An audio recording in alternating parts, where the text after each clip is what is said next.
So let's bring the 2023 budget workshop back in order. All trustees are here.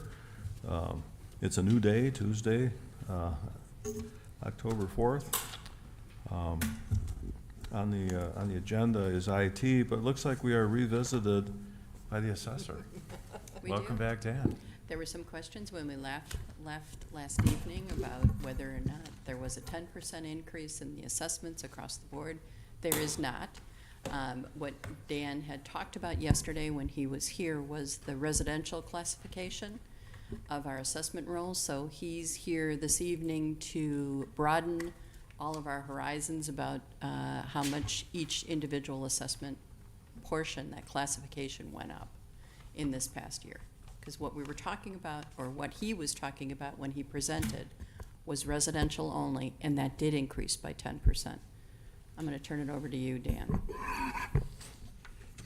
Yeah, I mean, this is something that I do every, we always have this question comes up every year. What did the average assessment go up? Well, by average, do you mean residential assessment? Do you mean the total for the village? Do you mean, and I always fall into the trap of thinking, well, residential, because that's what the majority of, the property owners and taxpayers are in the village. So I just fire off the residential number, but that, as evidenced last night, gets us in trouble from time to time. So overall, for residential there's 7 classes of property for assessment purposes. Residential, which went up 10%, commercial, which went up 4%, manufacturing went up 4%, agricultural went up 5%, undeveloped, which is like swampland or those types of thing, that went up 4%. Forest land went up 2%. Then there's the other classification, which is farmland that is not tilled or pasture land. That went up 8%. And then we have the 2 personal property classifications. Local personal property went down 1%. Manufacturing personal property went up 2%. Now, each one of those classifications also affects the total value or the total assessed value of the village based upon how much a percentage of the overall value they reflect. So right now, our tax base is 60% residential. 35% of it is commercial, and then 5% is all those other classifications, the undeveloped, the ag, et cetera. So Mike and Maureen can probably speak to how, the numbers go, add up and total up, but when I said 10%, that was strictly due to the residential property values, not the overall for the village. So it's not going to be as dramatic of I won't even get into the increase or whatever, but it's not as dramatic of a number as what we may have first thought last night. Just to slice that one more piece, of the residential, what's the residential portion of the pie? It's 60%. Okay. Yeah, and roughly 35 is commercial, and then all the others is 5%. So Okay. So the increase in residential was 10%, increase in commercial? 4%. I think if I'm not mistaken, the last couple of years, residential has gone up from 10 to 14, 12, something. Yeah, it was 10 to 13% generally. Yep. Yep. Okay. So we do the reassessments every year, Correct. and we do that to be proactive as opposed to doing it every 4 years. As we noted yesterday, there are villages and towns that don't reassess regularly.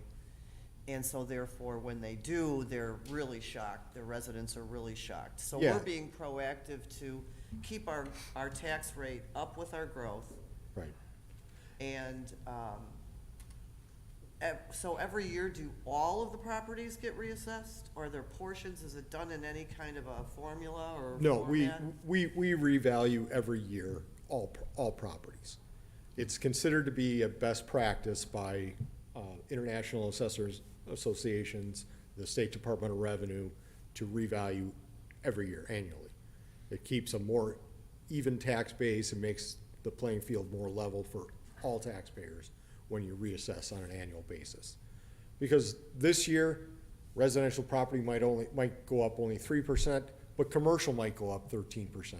And if we wait 4 years to reassess, over those 4-year period, commercial is gonna be paying less of the tax burden than what residential would be. So we're trying to stay in what and I think most other, professional organizations say is a best practice, and stay on top of those things. There's one more guiding principle, and it's the uniformity clause of the state of Wisconsin Constitution. It's important that every property owner is treated equally. When you get out of whack, somebody's making up the difference for somebody else. So that's a very important key to what Dan does. Yeah, and it opens us up to more lawsuits and more litigation that we really don't want to pay to defend or have to bother with. Okay, thank you, Dan. Okay? Yep, let's call Jennifer to the stand.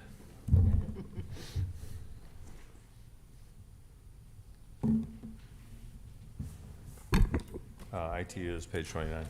Hello. Jennifer?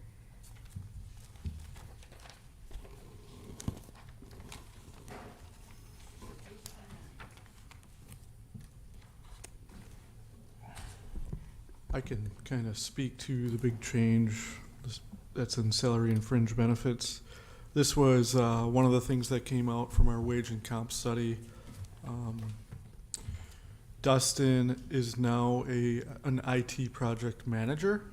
In previous budgets, he was an IT systems analyst, if that's correct. Or no, a technician or? Systems analyst. Systems analyst. So after we went through the wage and comp study, it was deemed that he was doing much more than that. And for, a village our size to have 2 people run the whole show, I think they do a great job, and I think it's well deserved. So I just wanted to start us out, as I am the department head of IT, I just wanted to note that to get things started here. So if you have any questions for Mike on that stuff, otherwise I can hop in to operating. Right, yeah. Okay. Not a whole lot this year. There's a couple of lines that got bumped up just a little bit, but they're pretty small expenditures. Cell phone, we have a jetpack we send with people, that kind of stuff. The other lines kind of just increased a little bit due to the prices of contract services that we do rely on. So those were just brought in line with what our estimates are for next year's costs. There isn't a whole lot else going on in operating. The tuition reimbursement, I'm very grateful that the village has that kind of program, and I hope that my degree will pay additional dividends for you guys once I complete it. And if you guys have any particular questions, please let me know. Otherwise, yeah. Well, is this like a master's degree, or you already have some kind? I have a master's in the humanities, but now I'm getting a master's in the management of information technology systems. Oh, wow. So, yeah. Good for you, that's awesome. Trying to master everything, right? Right, a master of all. Master of ceremonies. Good for you, Jennifer. Thank you. Good for you. Capital? Yeah, go to capital. Okay. So basically, we're gonna replace some dead security cameras. We have a couple outside the PD and that wing of the building we'd really do like to keep an eye on, let third shift keep an eye on things. And then security panels, that's to replace the door reader panels. They basically are the brains of that security system. They kind of need it. They've been in and they were kind of old when they were put in. I'm sure you guys have heard that before, but updating these panels will let us move to a new software platform that will give us a little more flexibility, make sure that we can, how to put it, we want to make sure that both the security system is securing the building and that the software is secure, as far as who has access to it, stuff like that. So that's what that capital project is designed to accomplish. I thought you were gonna just make it easier for us to figure out how not to lock ourselves in, or lock ourselves out, or send off all the alarms when we come in on the weekend. Just call me if that happens. I'll Yeah, walk you no, through it. I read my email, 1, 2, 3, got it, Yeah. so, yeah. Awesome, awesome. Again, was the 50,000 unified communications? That one, yep, best for last. So Unified Communications is a project we're really excited to start working on. Right now, we have telephones on staff desks, and then they often have cell phones as well. What we're hoping to do is kind of merge those two things together, kind of pare down the number of copper wires that are running into the building, because that is a pretty antiquated way of doing things. We still use fax machines for a lot of stuff. We'd like to get away from that. We'd like to replace the Avaya hardware that we've been running since 2011. We'd like to make it easier for people who are away from their desks to have access to their village extension. So the goal of this project would be, if I'm out of the office, instead of having to have my personal phone, my cell phone, and then have my desk also twinning to those devices, I just have an app on my work phone that is basically my village internal extension too. So it's a kind of an upgrade, an overhaul of the existing communication systems, and we're hoping that it's going to make our staff more responsive when they're away from their desks, kind of just increase that portability, get us in line with industry trends. So Cool. Any other questions for Jennifer? Just keep doing your thing. Yeah. will do. Right. Thank you. All right, we've got Mr. Schultz, Community Development. Oh, I take that back. We got Joint Park first. With Mr. George and Mr. Sam. Yep.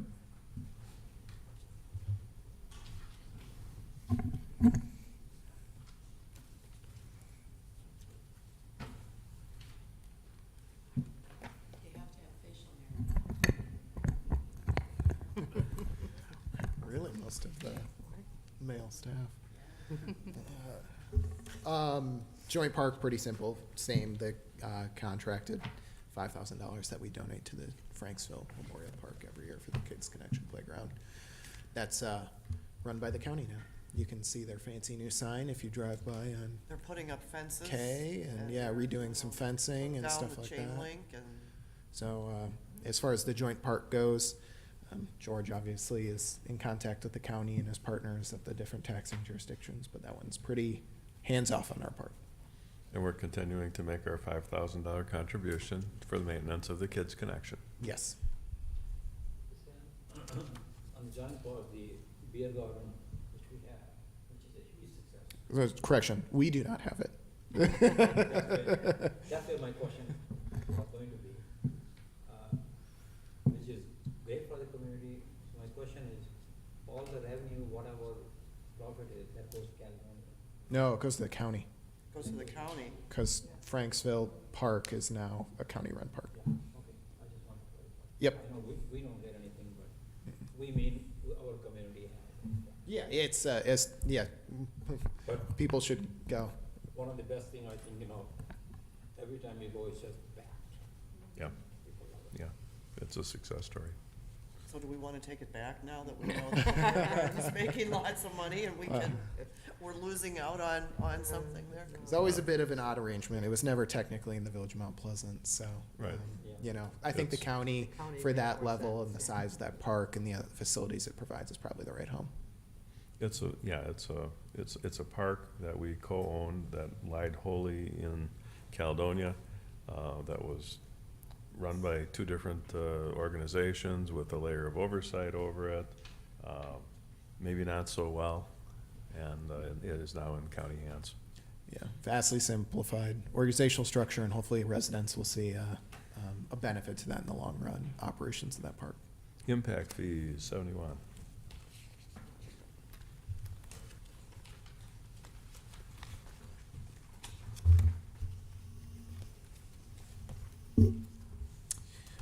So this should be pretty simple this year in that they didn't really change. Development has stayed pretty similar, and a lot of the park impact fees come from guaranteed development agreements that we have with some of our larger scale developers. So you'll see they more or less stayed the same, and we're transferring out another about 65.5 to the parks budget, which I'll turn over to George when we get into the next one so we can talk about some of the projects that we're anticipating. Obviously, we don't have a campus park-sized project coming up next year, but there are some still valuable ones that we'll be talking about. But this one stayed the same. And if I may, the negative $554 for the interest income portfolio line that shows the year to date. There might be a few different negatives that you'll see on interest income when we go throughout the various accounts. The reason for that is if I was to cash out these long-term investments that we have, then we'd have lost money on the investment. However, that's not going to happen. They're going to go the full term of what, maybe 2 or 3 years, because, you know, we were kind of seeing the rates go next to nothing unless you really put the money out. So I just want to note that and make sure we're all on the same page with that. What's the investment? Some money market accounts through Baird, RW Baird. But if you pull out early, it goes, It's not fully matured. it's not a CD that's linked to the market, is it? I mean, I can get you information on exactly what we have, but I just wanted to make sure we're on the same page with that. Well, the reason we invest them is because we're holding them for a period of time. Like all the impact fees, we have to have the project for them and we have to plan for the project.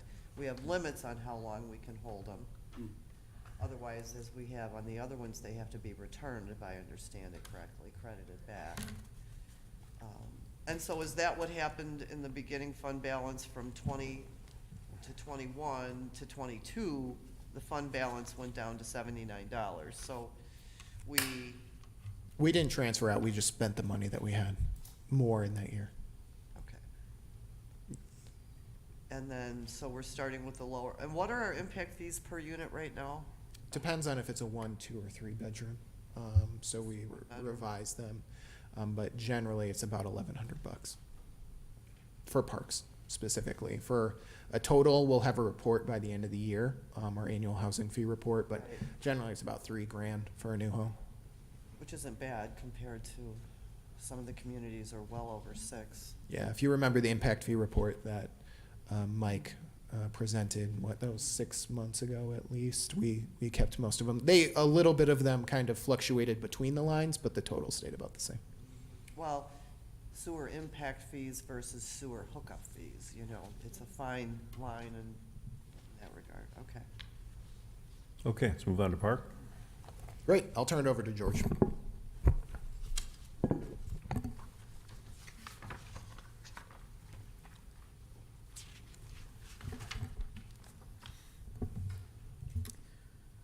All right, so we have an increase in total amount of, it says pavilion rentals, but includes all rentals. So we're trying to be a little modest with our projections because we still have slight uncertainty of when the park will be completely usable by next spring. Our targeted date is Memorial Day for full access to every single part of, including all of the grass. So you have to be a little bit careful depending on how those plantings come in the spring here.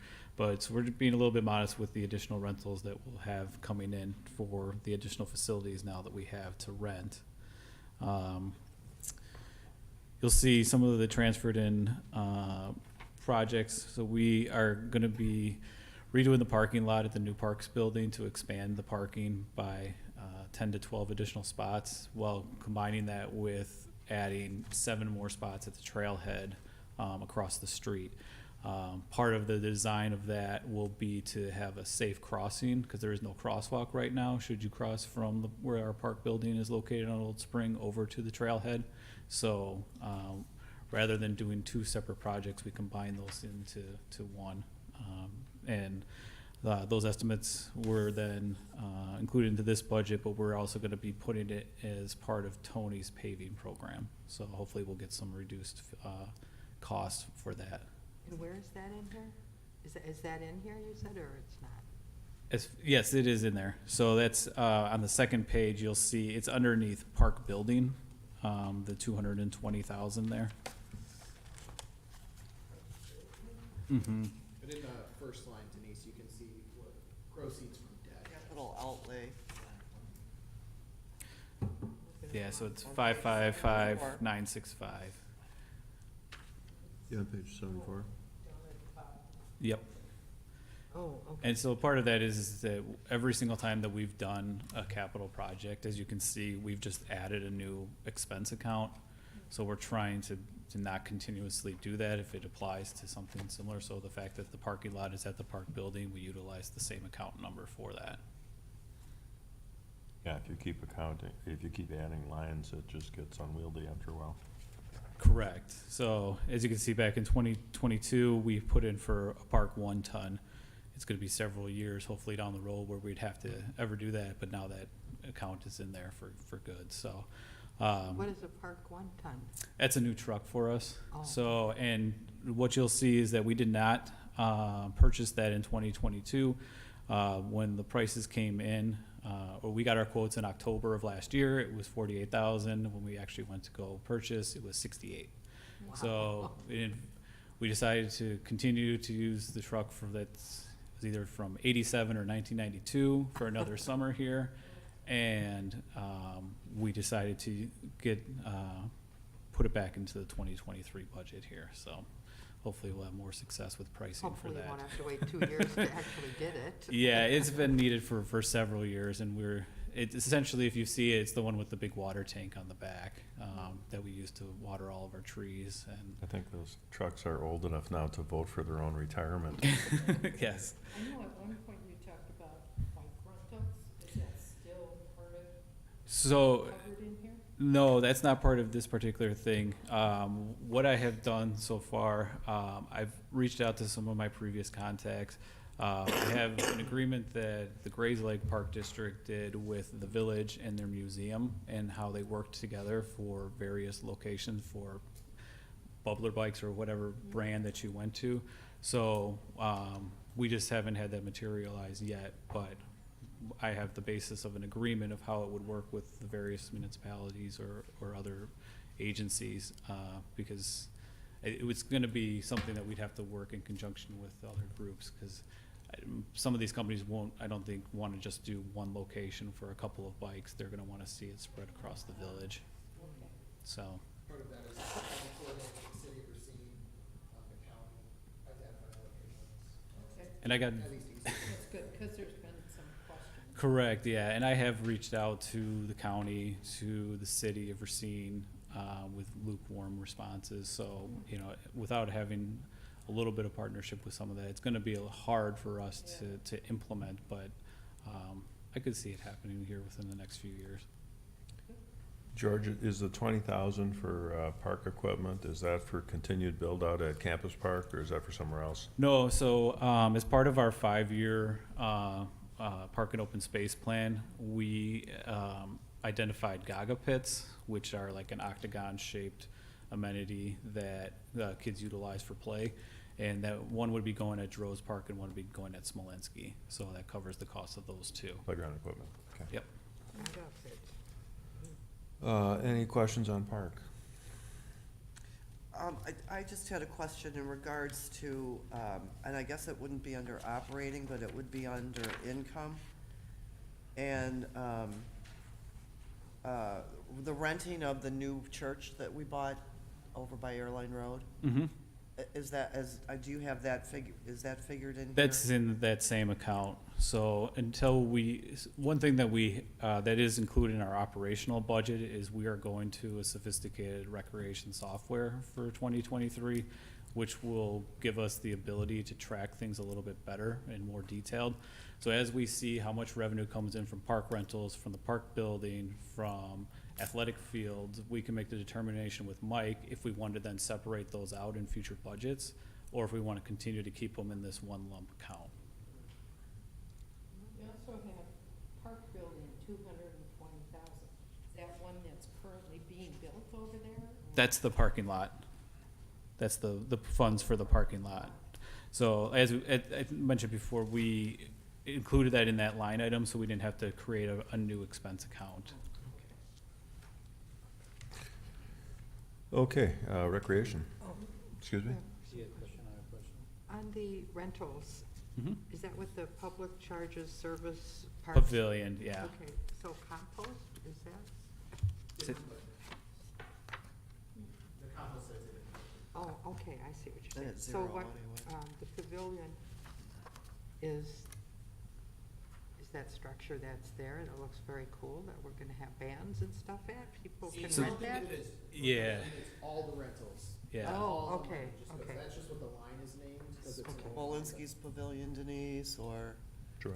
any of the other. Oh, it could be any. Could be a pickleball Right. court. It currently, and like I said, with the new direction that we're going, we'll be able to run sophisticated reports that you guys reach out and say, Yeah. I'm curious how much you guys made on pickleball rentals. We'd be able to pull Yeah. the data instead of me calculating it on an Excel sheet and by hand. So And farmland, what is that? that I'm not aware of.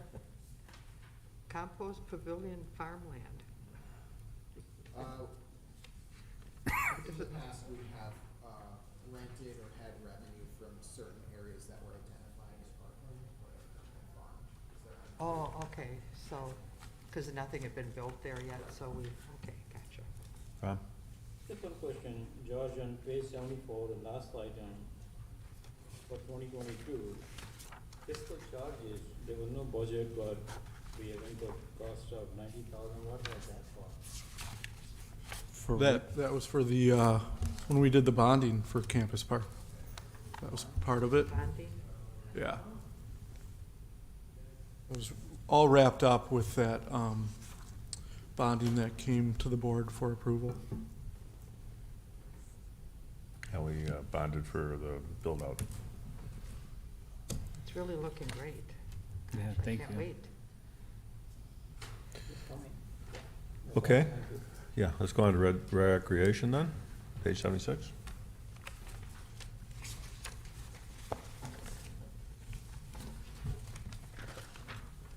So we anticipate an increase in participation in our various programs, specifically with the fact that we'll be able to offer playgrounds programs out at Campus Park. Some of the contractual programs that we have begun to offer at the new rec building, those have also been incorporated into that additional revenue. So again, trying to be somewhat conservative as we're still not totally sure what it's going to be. So an 18% or almost 18% increase is still a fair amount for the increase in the budget. But and then our donation line is pretty comparable from year to year. So we maintained. We were a little bit under for right now. Just a couple. We did not get a Walmart grant this year that we typically have gotten in the past, which is I think is just over 1,000. So we were a little bit under for 2022, but we think we'll get back up to that 15,000 amount for 23. And then for the part-time wages, we're seeing a significant amount of competition for comparable positions. We lost 3 of our best playground leaders this year to the city because they pay so much more. So we're trying to gradually increase this dollar amount to compensate our staff so we can continue to maintain high-quality staff, no different than any other industry at this point. What's the recreation budget for, give me an example.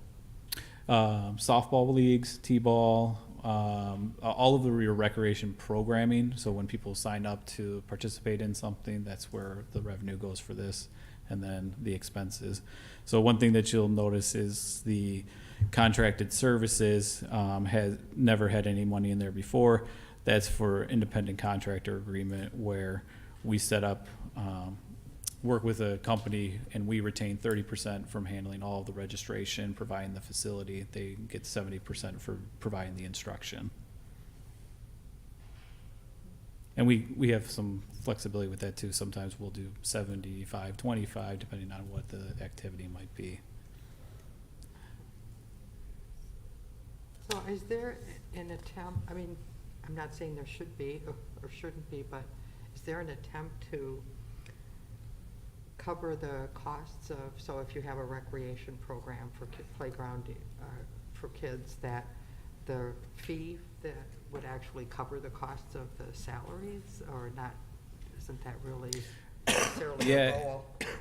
Part of it is, so we operate a drop-in program at Polzing Park that's funded. S.C. Johnson gives us a grant to pay for that. So the kids attend that at no cost, but we also provide all the staff. So we have all our supplies, expenses, the wages, and it may not cover all of that, but we don't want to take that program away from, an area that really needs it. And then when you compare our pricing to what the city does, we have to be on the same level with them. If we are charging $20 to $30 more to try to cover more of our cost, we're going to lose that participation to a comparable program. So it's, and again, it's the same thing that I mentioned before. We'll be able to track these dollar amounts a lot better, and we could even show like true costs and expenses for some of the programs, like our softball leagues. Should make money, but our playgrounds program is to provide more of a service for the community versus looking as a revenue generating option.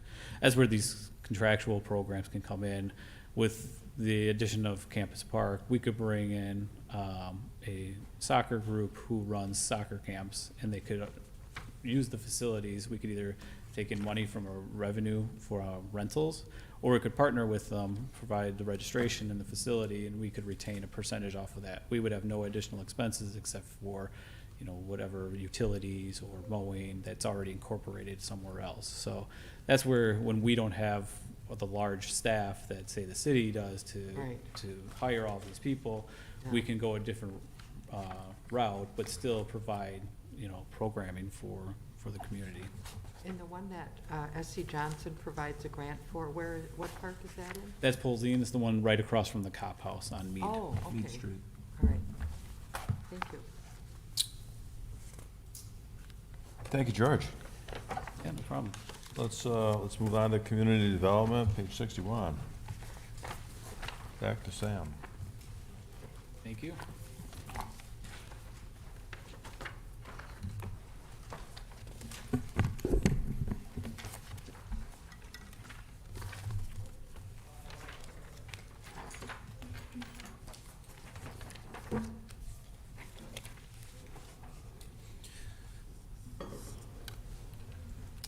Okay, on the salaries and fringe, you'll notice that went up.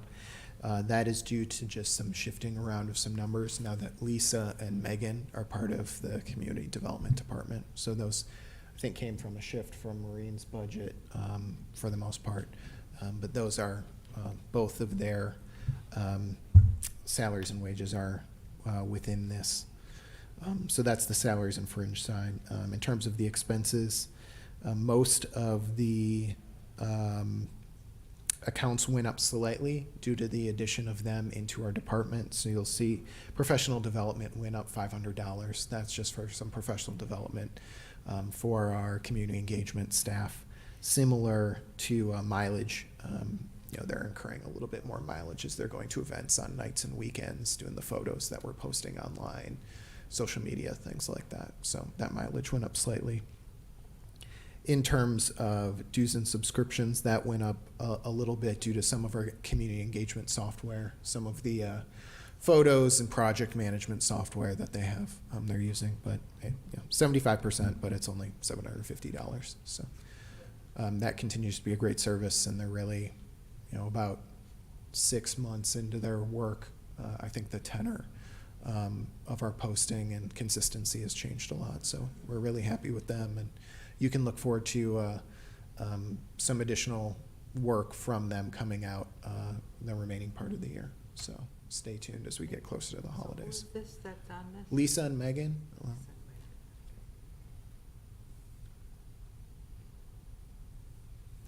The only other change that you see here is our professional services money went up about $2,500. And that's due to just some increased GIS mapping costs that we have there as we're creating maps and having to keep those updated. That's just trying to be a little bit honest.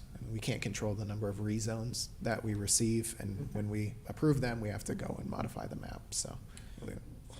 Well, that's nice, Sam. Thank you very much for doing that, because it's really frustrating to come in and look at a map that hasn't been updated in 5 years. Yeah, there's certainly plenty of communities out there That's that'll do it happened, yeah. quarterly or every 6 months or whatever, and it's not easy for anyone, so we try to keep on top of that. Comp plan updates, things like that, all require GIS updates. The last thing we did this year is we added the revenue line below, like you see in kind of building inspection and some of the other accounts, just to show kind of what we are taking in through our zoning permit fees. So that's proposed to stay relatively flat this year. It's separated out between all our permits and then sign permits separately. Okay.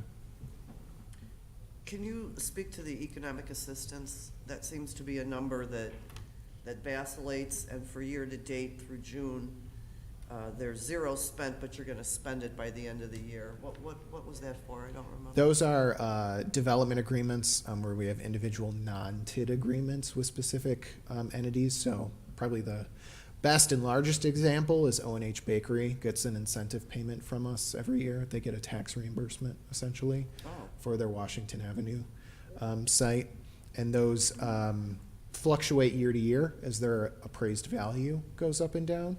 They also fluctuate year to year as some expire or the terms of them change over time. So for instance, the Wilcom development on Spring and 31 had a higher reimbursement in the first few years, and that went down to a lower reimbursement for the remaining life of it. So, In your vernacular, that's what you call trips, right? yeah, tax reinvestment program. So that comes right out of your expenses, right out of your budget. Correct, yep. Think of it as a mini TID, but it doesn't have the participation of Unified or the other taxing entities. It's just what we can do.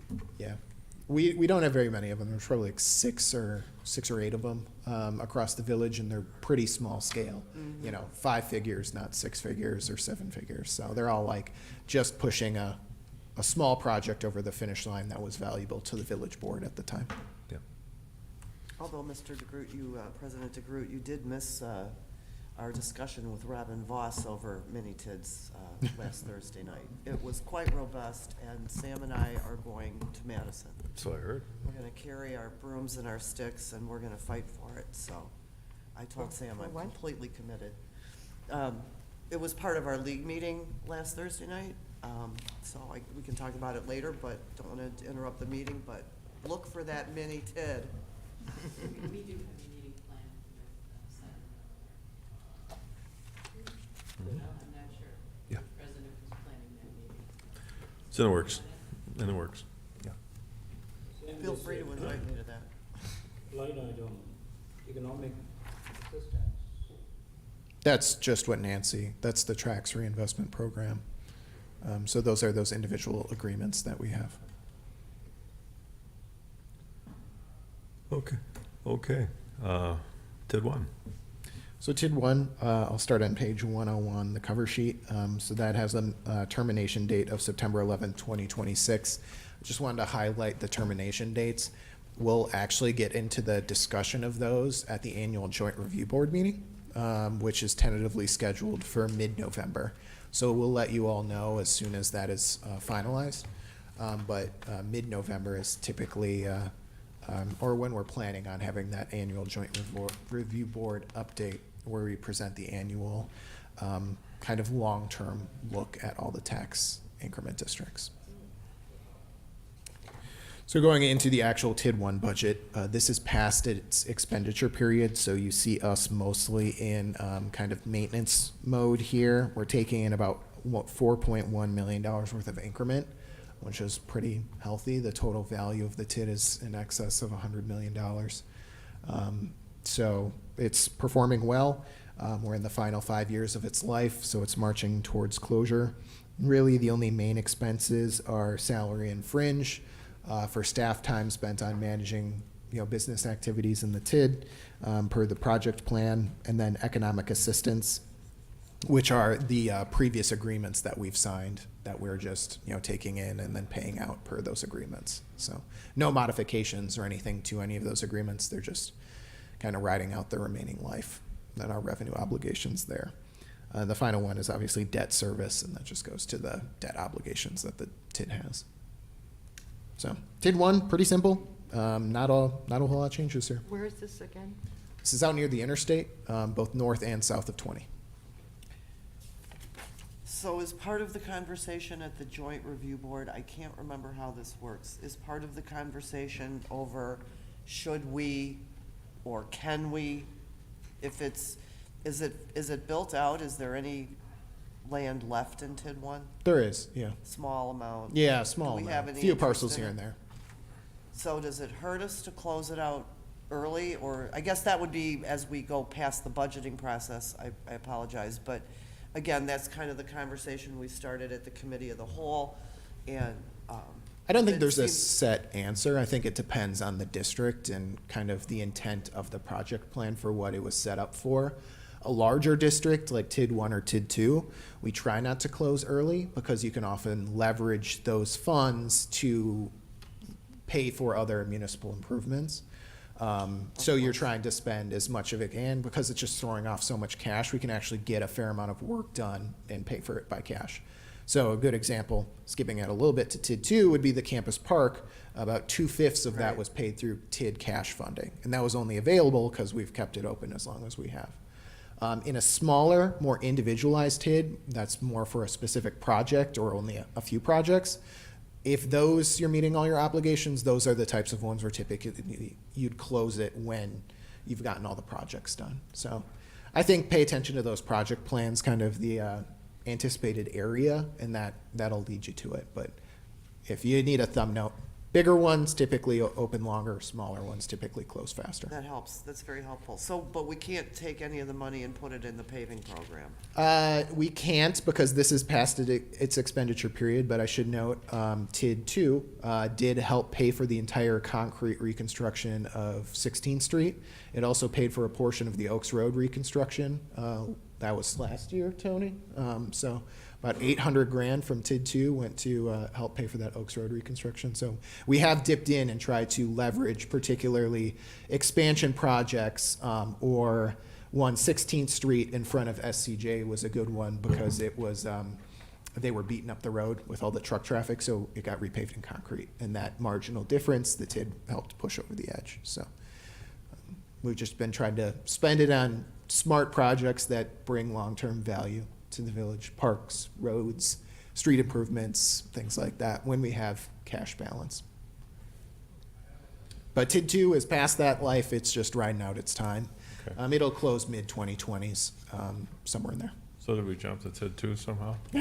We can jump to TID 2, because it's a Just, good just a note to the board, as you look at the salaries and full-time wages and all that, you'll notice that these jumped, and that's because the determination was made to be charging off more of the professional staff time to the TIDs. So, not only, a little bit more of Sam's and Robin's salaries were always kind of distributed over the TIDs as well, but more so now from administration. Mike's getting, some of his, taken out in the TIDs. Tony, as I'm looking around the room, clerk, treasurer, all of them have some of their wages charged off to the TIDs, as it should be, because they're spending part of their time, with the management of such. Yeah. In particular for TIDs 1 and 2, those being, you kind of have two ones. Those are the more developed ones, so it's a lot of like business activities, maintenance activities, pretty heavy on the finance side. So from a planning perspective, a lot of our time is spent more on like the economic development type deals, or looking at kind of future connections and growth in those TIDs. In TIDs 3 and 4, where they're a little bit newer, TID 6, a lot of that time is spent more on the development agreement side, the planning side for future development. So that's kind of how our staff time shifts over time, but it actually stays relatively consistent through the life of the TID. just because this is past its expenditure period doesn't mean we ignore TID 1 and nothing happens out there. There's still plenty of land and other stuff to happen there. So speaking of those allocations, it makes perfect sense, and I think it's a very good idea, because it helps the public also, if they're reading the budget, see that your time is spent in all over the place.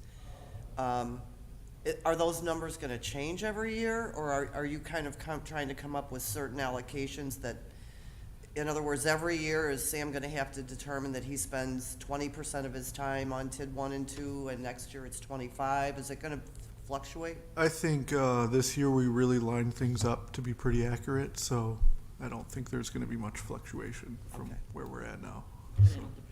But yeah, it obviously depends. We do have to review it, but I think now we're in a pretty comfortable accurate with- spot. Yeah. With the allocations you Yep. made?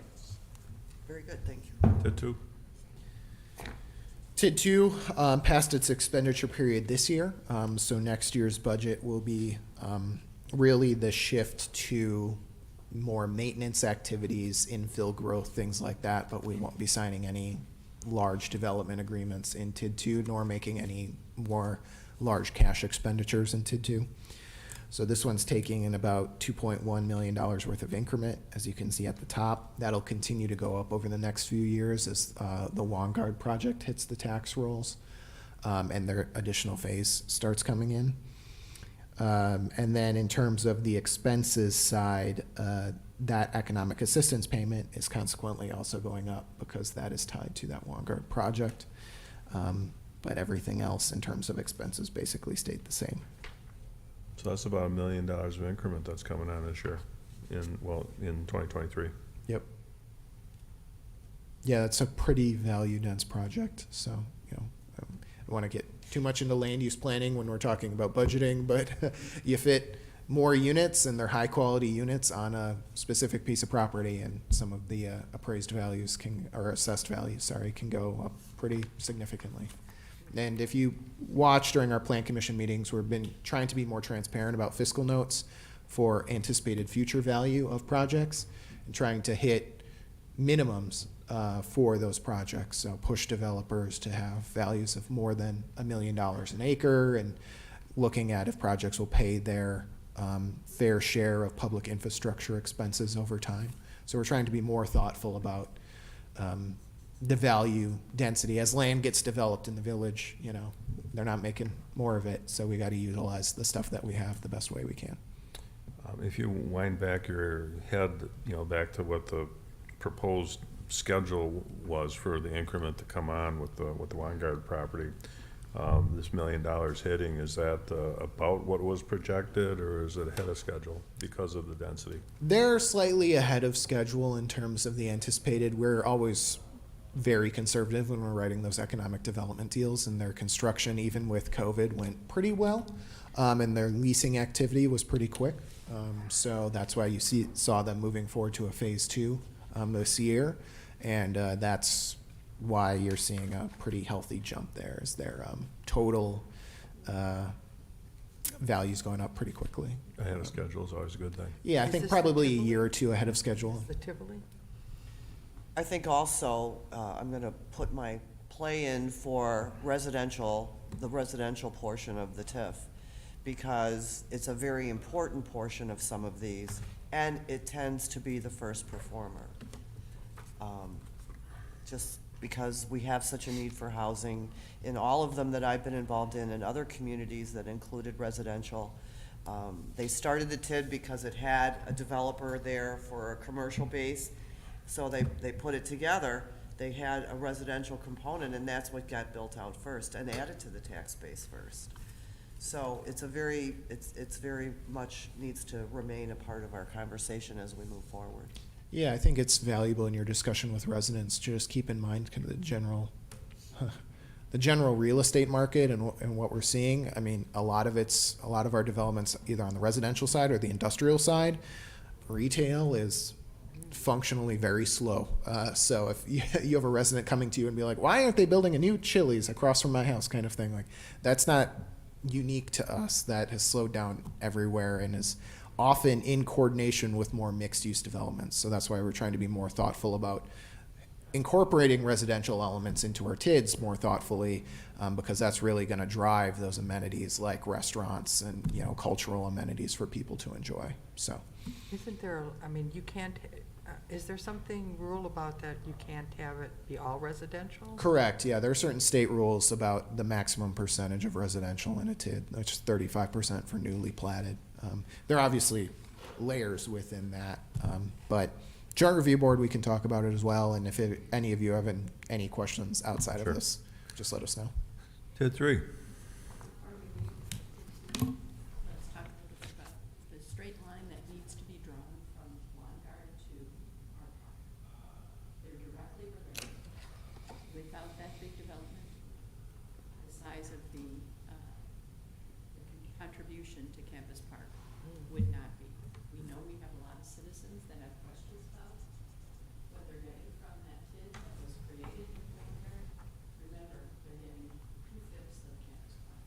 It's an important direct line that goes from that project to Campus Park.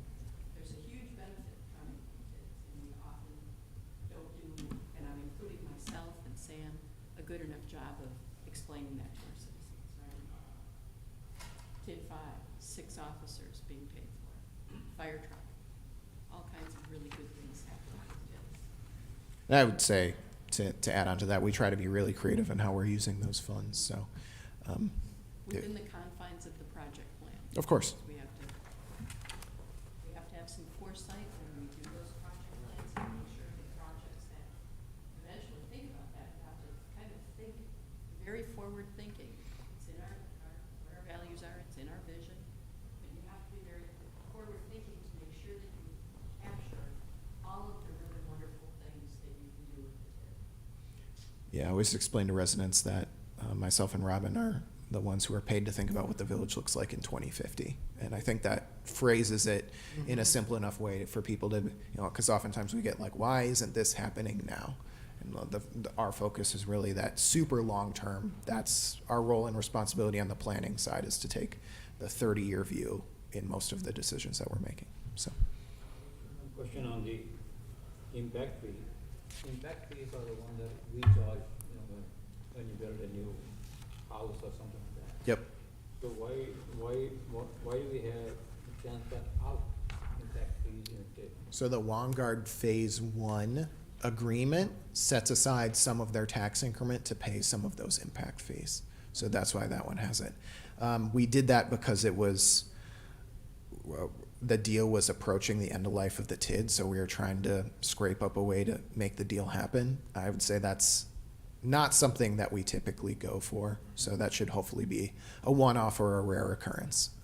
But that's the way that one and negotiation shook out for that project. Number 3.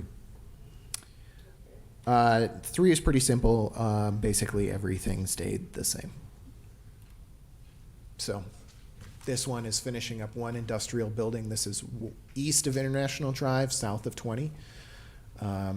So Goodwill used to be out there. Now it's leased by SEDA and some other companies. But a couple industrial buildings. Other than that, there's not much happening. A lot of this land is owned by the Brzezinski family, so really the ball's in their court. Whenever they want to sell, more things can happen. If they don't want to sell, then this will be pretty standard. Number 4. TID 4, you see the tax increment going up slightly. That's due to some additional development that we're seeing or anticipating. Next year, the biggest deal in TID 4 was that Otera development agreement that you all approved early on in the year. So they've started their interior build-out for occupying those buildings. And the economic assistance payment stayed roughly the same. That goes to MLG to pay off some public infrastructure that they put in. But again, this one, pretty similar. TID 4 was the overlay, wasn't it? TID 4 was the partial overlay on TID 1. On the last one, when you mentioned that some of the property is still owned by some farmers or Yep. whatever, so they know that if they want to sell their land, they should sell it by that deadline, or doesn't it matter to them? It doesn't matter to them. The value, I mean, it might matter in terms of the type of development that they're trying to see, but in terms of if they're content to just continue farming it, Yeah. that assessed value is locked in at the state level, so they can functionally sit on it for, you know, however long they want. We've been through TID 5 already from Claude, so we jumped to TID 6, 113, 114. TID 6, due to how new it is very simple. The first is developer contribution to impact fees. Those are impact fees that we invoice over equal payments. So that's why that's put out separately. Typically, impact fees are paid all at the front. The negotiation for the fiduciary real estate development deal was that they were going to pay the same amount of impact fees. They're just going to be invoiced in annual payments instead. And then the tax increment that you can see going up for next year is just the fiduciary project getting underway. So small, it'll be much larger next year, and then the big hit will come in '24. Where is that again? That is the southwest corner of Braun Road and 31. Green Bay. Yep. They have 4 buildings, and their clubhouse have temporary occupancy right now. They're rolling out about 1 a month. So they'll be done in 6 months, probably, 6-8 months. TID 6 also stretches down to County Line Road and it Yeah. includes the park too. Yep, includes Bikes around Key Park there, the pathway. So there are some future, in the project plan, some future park improvements identified there, as well as the land, the Bear Development land at the corner, and the Roner Sorensen family owns some property in the middle there. So just to circle back to what Maureen said just a few minutes ago, in the same way that the Weingard project was in part funding the build-out of Campus Park, so will TID 6 and fiduciary and other developments be able to fund the build-out of Bike Trampy. Definitely. It's very important to staff to identify those true public improvements when we're proposing new, as TID 6 is, a new tax increment district to the village board, because we know, obviously, residents are understandably skeptical of tax increment districts, and we want to make sure that when we're creating draft project plans and presenting them to you all, there are true public improvements in there that both benefit the district and can benefit the wider community as well. Okay, any other questions for TID 6? I think we're good with Sam then. Thank you, Sam. Thanks, all. Let's bring up inspection. Yep. Glenn was quick.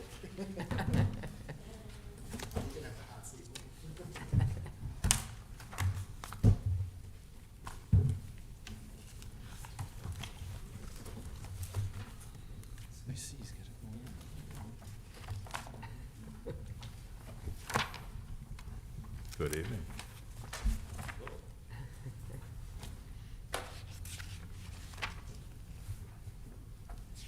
This is it.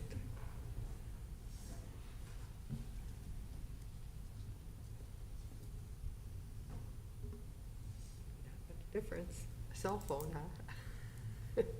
Yeah, just. Looks like rinse and repeat for inspections.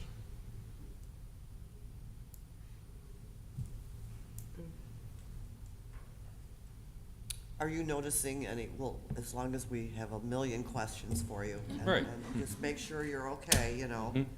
So I'm just curious as to any changes you're seeing in the, because of interest rate increases and in the marketplace based on the, less permits that you're issuing or less inspections, anything slowing down on your end yet? There's a little lull right now in single-family home permits, but I'm expecting that just to come up again, though. It always a roller coaster here and there, but there's a little lull right now. But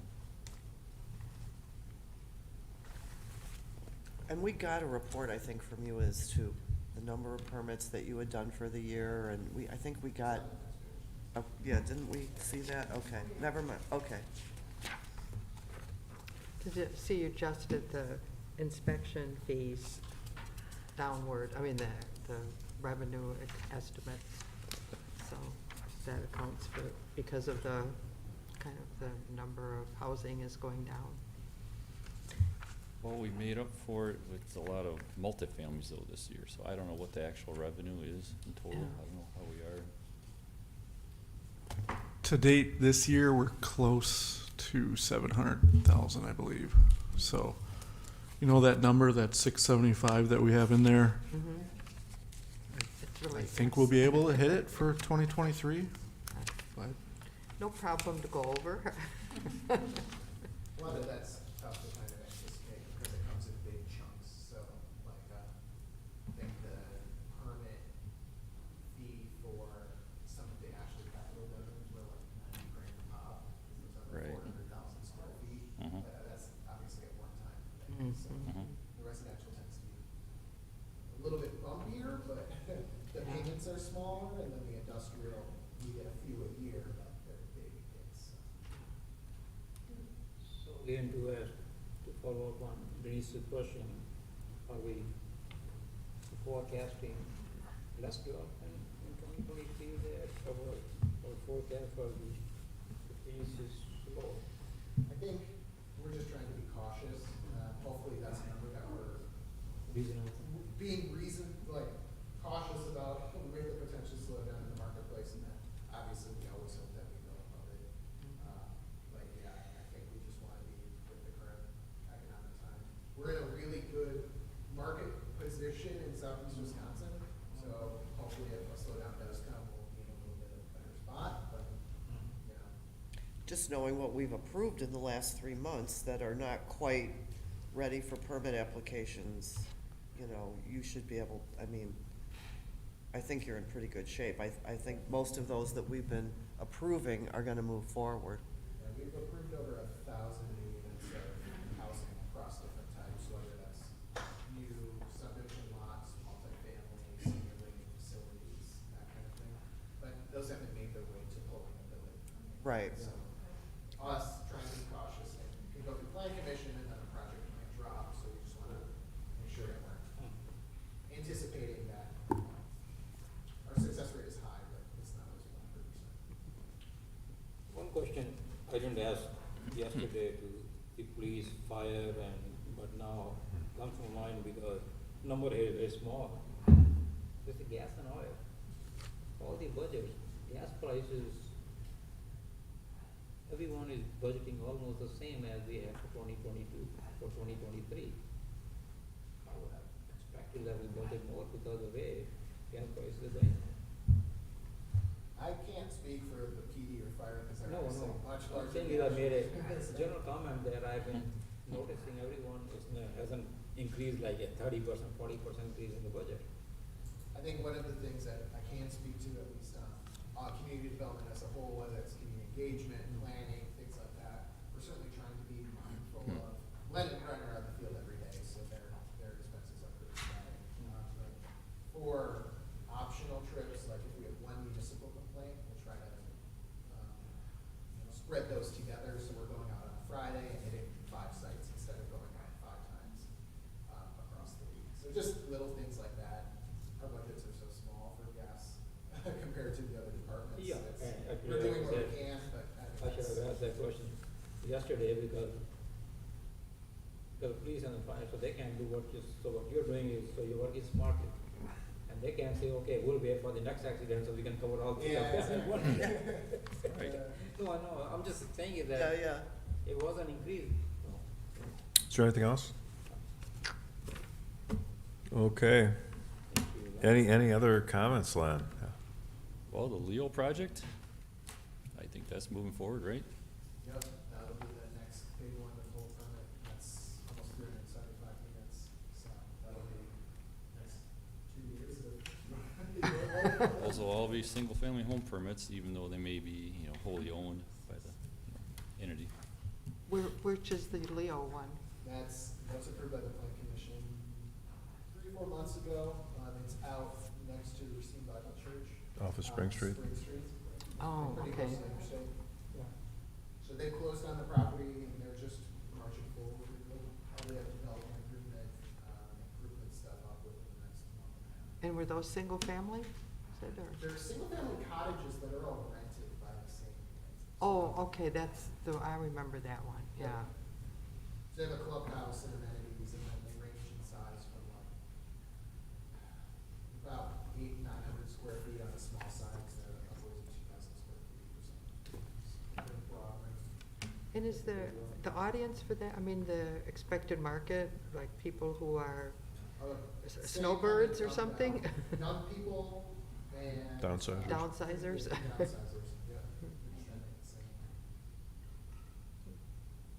If you go back and watch that plan commission meeting, they have some actual data about the percentages of their anticipated. So I'd encourage you to go back. Yeah, and it's the Leo Project, it's called. Right. Leo Living is their brand. Yeah, I'll be very curious when that one comes to, can I have a Snickers, please? Sure. I'm really anxious to see how that's gonna flow through. New housing type in the Midwest in general, but it's pretty popular on the East Coast and Southeast, particularly some out west. I've seen them, and so, okay. Thank you, Mr. Hanula. All right. Simplify, right? We'll bring Mary Cole up for HR, and then we'll take a quick break after Mary's done.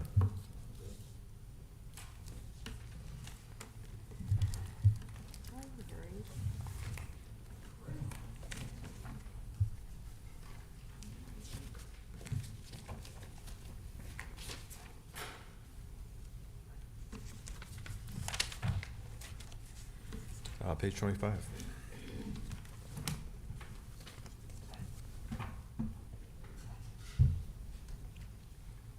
I think this is Mary's first budget. Here. Yes.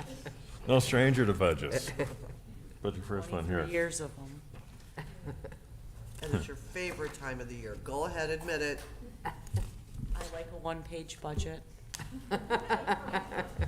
I think I'd like to commend her because she's off to a great start. First budget, salary is down 43%, department expenses down 38%. I can do extrapolation of that. Congratulations. That's due to allocations. I know Mike can speak to that more, but the salary allocations, and that's good news. That means your TIDs are holding their own and can take on some of the burden of the salaries, as that's one of your biggest expenses. Mike, based on 1 point, so can I make a chart? You can make any chart you like, Rob. I mean, it's good. Mary, what are your contract services? So some of that is, we have, like employee drug testing that's in there. It's also training. I know that's a separate line item as well, but we do have some of those living as a leader. We want to have monies in there to give our staff the resources they need for training. Oh, okay. Sort of like a continuing ed fund, sort of. And we want to make sure we're going to be more active in that next year as COVID, the last couple years of training's taken a little bit of a back seat just because it's more difficult to schedule, but we will be active next year getting our employees training.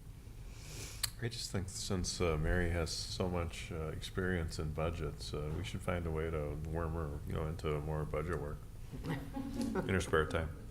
Don't, Dave, she's gonna quit if she do that. Don't do that, Dave. Leave that alone. Mary's very happy where she is.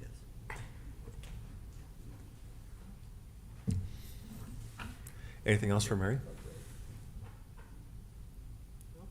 Okay, let's take about a 5-minute break, and we'll come back and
With our workshop, it looks like we've got a building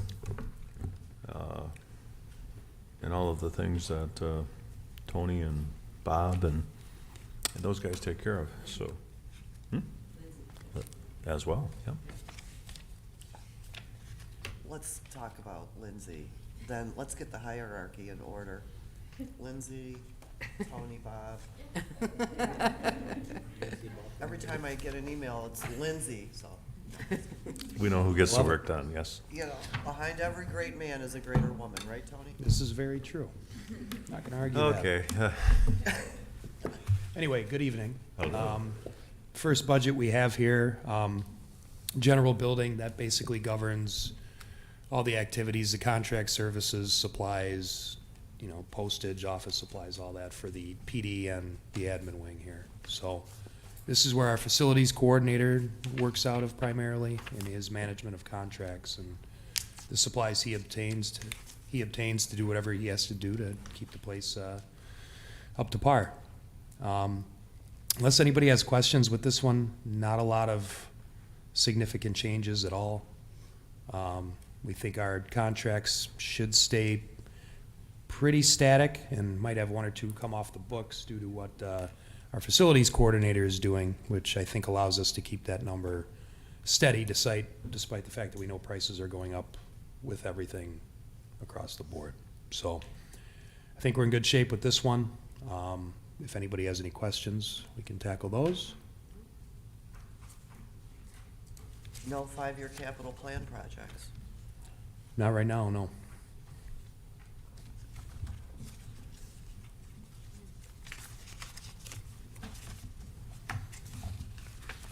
DPW administ. 51.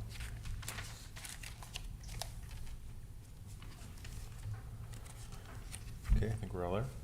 Okay, so this is the budget that is used by myself, Lindsay, the deputy director, and our engineering technician, basically for our administrative needs. Basically everything outside of, you know, what our major projects are, outside of the utilities, that kind of thing. The biggest item in here is professional services, and again, that's for services that aren't related to a bigger project that you'd find in roads, utilities, whatever it may be. So, not much to see here unless there's questions.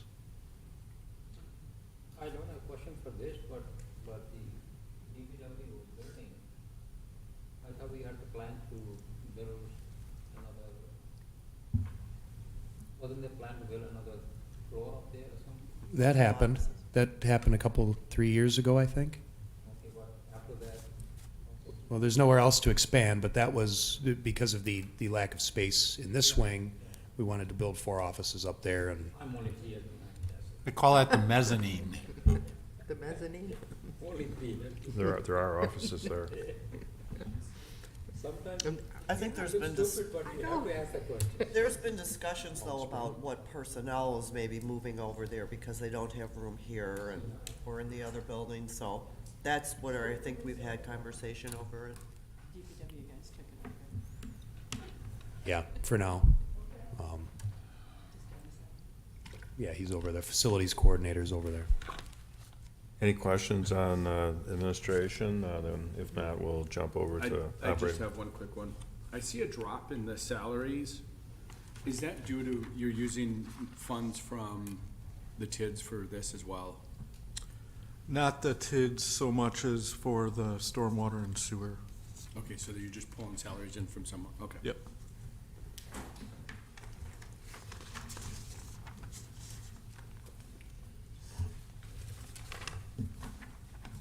Operations? Okay, so this is the operating budget for the highway division. Mr. Bowers, our superintendent, is the one implementing most of this. This is actually my first year after the retirement of Mr. Benish of actually having having very close ties to the cash flow out of here. So I'm getting a much better picture of what's coming out of here, what I think we need, where I think monies need to be put. And obviously, I have a very close relationship with the superintendent here, so I think we have a very good feel for where we want to go in 2023, and I'll kind of hint at some of those items. The salt and sand budget, that's one of our bigger items here, account 537000. Now that's, for everybody who doesn't know, we are under contract with the county, and the county has a contract with a provider, and we basically are locked into those prices. Because it doesn't make sense to go out and do it ourselves. The county's gonna get the best price they can regionally, and we'll basically say we need such and such tons this year, and the contract allows for us to get a certain percentage over that if need be, if we get a super snowy season. So, again, that's our number for next year. Prices went up slightly, not too much. We've seen some bigger increases in the past, so that's where that number comes from. And I think a lot of your other bigger increases in this budget are really supply related. So if you look at operating supplies, 534000, road maintenance supplies, 537400, stone and gravel, they're all supplies. And I think, and this is reflected this year as to where we're at as we progress through the year. I think what it speaks to is the productivity of Mr. Bauer's division down there. I can't commend them enough for how much work they're getting done, how many things are getting taken care of, and where you normally see that reflected is they need the supplies, they need the materials to do it and do it themselves. And I see him doing a great job of that. I'm watching these trends as they happen, as we talk about these projects, as he takes them on, and they've taken on a lot of them, and that's why you see the increases next year. I just see the productivity dictating that these are the numbers we need to keep that up. And hopefully everybody here is only hearing good things about that department, because that's all I'm seeing. And I think we picked a pretty good one to take on a very, very big role. It's a very busy role, a lot of responsibility. So. And really important to the residents too. Absolutely. That's, I think, you know, I always hear good things, and my street was one of them that got resurfaced, and everybody was very happy with, you know, how professionally it was done, and, you know, the quality of the work. Me?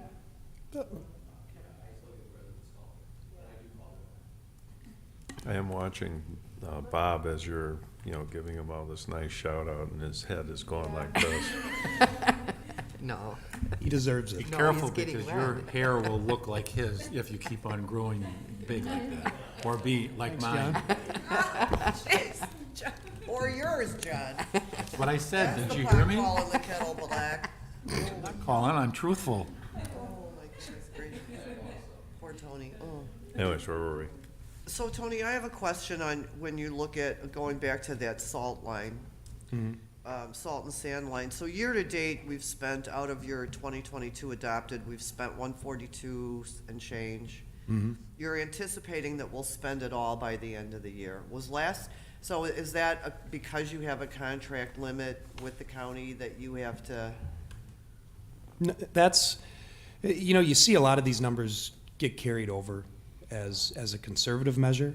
Will it reach that amount? I don't know. That's depending on how much snow and ice we get through December 31. Right, and like last year, we had a lighter year, didn't we? Yes. Or in terms Yes. of the snowfalls and so forth. Yep. And does that salt and sand also include the calcium chloride? The brine? Yeah, Yeah, we would include that in this line item. in the salt and sand line item. Okay, all right, thank you. Yep. Well, this item, operation being again about the roads and salt and snow and everything, I'm not surprised that your budget is pretty good, for the cost that we have. Including, this is the first time I see that you have budget pretty good increase for the oil and fuel and salt and supplies. And we know that's all going up. And if you just look at the trends, not just over the years, but year to date, you see it happening, and you try to plan for that. Anything else? On the capital, you don't If you have do- things for the future years, or just? We need do, it all now. but it's kind of a year-by-year thing, and the thing that makes that so tough is we've had a lot of issues with actually getting equipment. Oh, We'll budget for it, and I think in the sewer utility, we've been waiting for a truck we're going on 3 years from when it was budgeted for. So it gets really hard to start doing that and having it mean anything, okay. Beyond this year, once we know what we can actually obtain. And I can kind of speak to that too. I do have a financial plan as part of the strategic plan that's coming up. So I will be cracking the whip to really get the department heads in line with at least an estimate, a little bit more so, because obviously there will be stuff there. So just got to crack the whip. Well, it's the same thing that the police and the fire have had, as far as the equipment and everything too. You want it now, but you aren't gonna get it until who knows when. So what happens if you budget a big item like a vehicle and they order it, but it doesn't come for a year? And then, so you're not in that year that it was supposed to? It carries over. The capital funding carries over automatically. Did you get the plow truck that you had budgeted for? Not yet. For this year? Not yet. Maybe next year? Maybe next year. You can order one truck this year, something like that, you may get it in about a year and a half, 2 years. Because I know it's been our practice to, keep plugging in a plow truck every year. Problem is you can order it, like we ordered the truck for this year, you ain't gonna probably get it until either, maybe it's supposed to end of next year or middle to end of next year. Okay, and or it could be all over longer, depends okay. Whose trucks are those? Are those, like Max, or are they of the brand of truck? They'll be, International Harvesters is the one that got ordered last time, so this is the next one that we're proposing is same. Try to keep our fleet the same, just like that, so we keep all these, not just to keep all in basket, but at least then we're working on trying to get all the filters and everything else all. The same. Okay, any other Smart Bob. questions on operations and capital? If not, we go to compost. Everybody's favorite subject. So this one's pretty simple. You do have some minor wages for the seasonal employees that work the site when it's open. The contract services line, that is exclusively for hiring a company to haul off the compost and dispose of it. I have to give another kudos to Mr. Bowers. This year, I think a large majority of that was actually hauled by our staff in our plow trucks. It was a good way to keep the trucks running during the middle of the summer, but it was also taken to a facility where we took the middleman out, the contractor out. So that number should be much lower. I know it says estimated year end at 42, but that should go down significantly. And if time allows, Nearly enough people to take it all, huh? right, Okay. right. And when it comes to the wood chips and all that, I presume that, we're using those on our landscaping to the extent that we can, parks and paths and whatnot. To the extent that we can, yeah. Okay. Stormwater. Stormwater utility. Up in revenue, you see our main source of revenue is the equivalent runoff unit system that we have implemented. We basically bill based on impervious surface. Each single-family residential home or condo gets a flat rate based on that ERU and what that unit is made up of as far as square footage. And all non-residential gets billed based on a multiple of that ERU size. So as you can imagine, that steadily goes up every year. We don't know that number exactly because we are still in the process of calculating who and what developments this year. If they'll be done by the end of the year, we still try to bill them going into the next year. So it's the best estimate we have for that for now. Any questions on revenue? Should be pointed out to new trustees that the bottom line of revenue, the operating transfer in of 75,000, that would be the repayment of the loosely finger-quoted loan that the village took out some time ago to build one of the outbuildings, the salt shed, or It was the DPW building. DPW building. I want to say we're in about year 9 of 10. Okay. Those monies were borrowed from the stormwater utility, and some years ago, we started the repayment program on that. Yep. Is there I don't know, the top line, the beginning fund balance line, is there a goal of what that fund balance should be?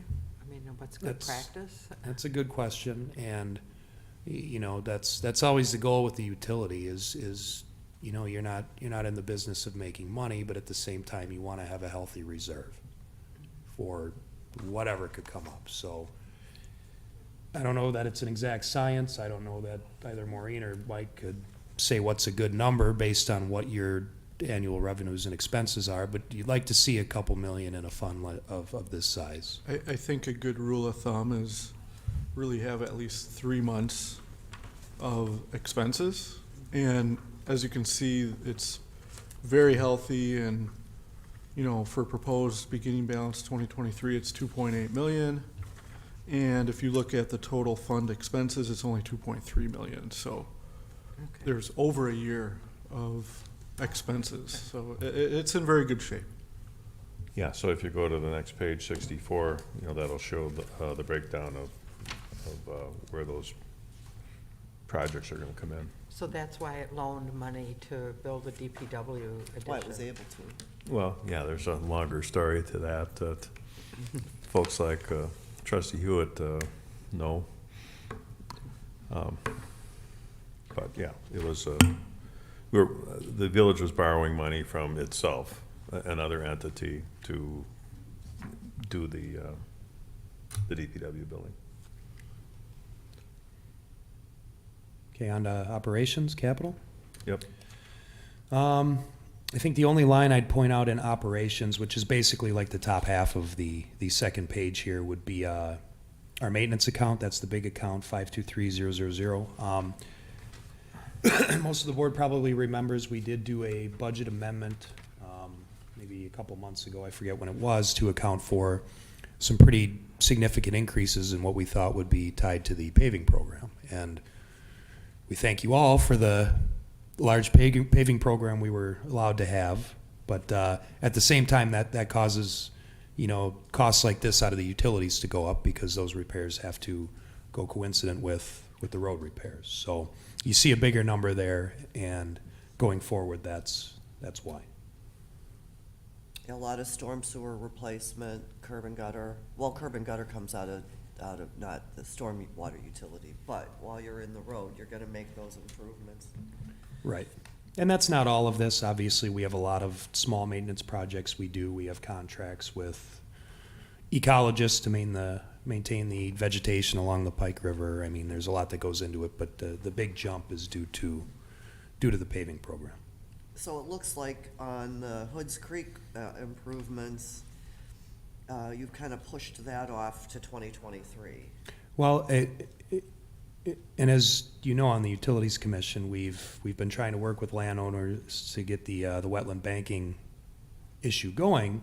Problem is that's not an eminent domain project. That has to be a willing buyer, willing seller, and we've just struggled with that a little bit, to be honest, to make any headway. But yeah, obviously you budget in 23 with the hopes that you'll be able to kick something forward, or something will happen south of 20 that'll allow us to move forward what really is a shovel-ready project. Another reason to keep the fund balance where it is, though, because we need to have that. We would really like to see that program go forward if we can do it. Couple other accounts to note in capital: 538100, the Pike River general account. We had 100,000 budgeted this year. I see that as split 50-50, but that is the chloride study we are doing. That's part of the strategic plan That's the chloride study that would, it's basically an economic feasibility study to see if it's worthwhile to try to mitigate chlorides into the Pike River, which is the last impairment that would get us off the EPA's impaired waters list. So that's what those monies are for. 538165, the Lamperic Creek. We've done one phase of restoration on that creek. What you see here is my attempt to kind of keep that going. I'd like to hopefully get some design done. And for those who don't know, the Lamperic runs from basically Foxconn east towards the Pike River. So it's a perfect conduit for not only a recreational corridor, but an environmental corridor as well. So it makes all the sense in the world to try to promote and push that activity forward. Did So any of that money come out of TID 5 at all, early on, as you were working farther west on the project? that project was almost entirely grant funded. There was a shortfall that actually came out of the village's impact fees, our stormwater impact fees. Paid for, I think, a $75,000 shortfall in the project, which is fine. Yeah, A drop in the bucket to get a good project done. So, and that's what those fees are for. and the grant was very important as well. Mhm. Did we write the grant internally? No, that was Rip Pike Wynn that took the reins on that whole process. Oh, okay. Mhm. And do they does Root Pike Wind charge us to write those grants on our behalf? No, they typically will put their time in the grant application to recoup that. Oh, okay. I That's see. frequently something they do. They're heavily grant driven, so. We just had a discussion about grants the other day. That's why I'm asking you, because it was a big deal. And your departments write a lot of grants or get a lot of grants, Mhm. apply for a lot of grants. Some you write internally, which we were acknowledging, but with this one, I wasn't sure who wrote it. Sure. Thank you. Well, the Lampere Creek is one of the headwaters of the Pike, and so it just makes sense to Mhm. continue to fund that project. So, curiosity question, all the stormwater, all the sewage problem we were having on the Cozy Road and Chippy Road, Mhm. to what fund are they? Because I thought maybe that was under the stormwater fund, so what is it? The sanitary sewer, the sewer utility, yeah. It's coming up, that budget's coming. The only other thing I'd point out to everybody here is the paving program capital account 538180. We've got just short of 400,000 budgeted next year, and that is for the reconstruction of Kinsey Avenue, and that's a short section of Kinsey that remains a rural section with very poor drainage. It's only about 700 feet west of Emerson Road, but needs to be resurfaced, and it really needs to match the urban curb and gutter section immediately west of it. And that's what that's for, because when you convert from rural to urban, you end up with storm sewer. And that's where a lot of that cost of that project will be. So that's what that number is. Are any of the homeowners gonna be assessed along that way? Yes. So, once this is approved and everything, if it is approved, we would immediately schedule a public informational meeting. Okay. Whether it's in January next year, or even if we can fit it in this year, just to get people in, say, hey, this is what we're doing, this is why we're doing it. And yes, there would be curb and gutter assessments related to that. Do you think they're in favor, have you heard from those residents over, We have not spoken to them yet. yeah? I think once we know we have something, we will. I think in years past, haven't I heard that there's like some of them that would like a nice road in front of their properties and others that don't want the assessment and like the gravel and don't care? You'll always have that, and I can tell you, we have had complaints from numerous residents out there about there's no ditches out there, so the water just sits on the road shoulder. There are some pumps that run. It's kind of a mess, and it's just not right the way it is. So even if they're against the assessments, I think everybody out there will understand the need to do it the way we're going to do it. So Okay. what's farther, that's dead ends, right? It's just No. like a block or so, or no? No, that ties into what I believe is Mariner Drive, Oh, which is a curb and gutter section, goes all the way over to the Pike River. But part of Kinsey there is actually, where it ties into Mariner, is already curb and gutter. It's our typical 36-foot section. So the intent is to carry that section over to Emerson. Kind of a true-up of that section. Yeah. Okay, can we go to transportation impact fees? Nothing to see here. We really don't have a project within our needs analysis that fits allocating these funds to, so we'll let the fund balance grow and perhaps tie that to the 90th Street reconstruction from Brown to KR when that comes up in a year or two. But gotta wait for a project to use them on, so. For the- Timelines, you're not in danger of any timelines expiring? No, I know you're referring to the 7-year sunset on these, but we've been good about, at least every other year, we're budgeting and spending Okay. out of these, just to keep ahead of that. So Tony, just for the edification of the board, what would a typical project be like that would utilize transportation impact fees? Well, and they have to be used on brick and mortar, on capital projects, and they have to be used for really expansion purposes due to growth, due to development. So where we typically see them used is, say we convert, say the project we did on Emerson Road, we turn it in from a 2-lane rural road into a 48-foot cross-section with turn lanes and the roundabout. That all is an expansion to, handle additional development, additional traffic, so on. So that's typically where you see us use these, is on those rural to urban conversion projects. Okay. Stormwater impact fees. Same story here. I don't have anything that I could specifically throw these at for next year at this point. We talked about the Lampere Creek under Fund 200. That's kind of in the design stage, so I'd prefer to get that out of the way, kind of get a feel for what we're dealing with, and probably throw something in this budget next year when we have an actual construction project to look forward to. Would we be able to use any of this budget in the wetland mitigation project? The wetland banking project? We could use the Hoods Creek impact fees, yes. So the needs analysis, So it has to, okay, so it would have to stay within the drainage district of the, okay. the Hoods Creek needs analysis is the Hoods Creek improvements. So that's where those funds have to go.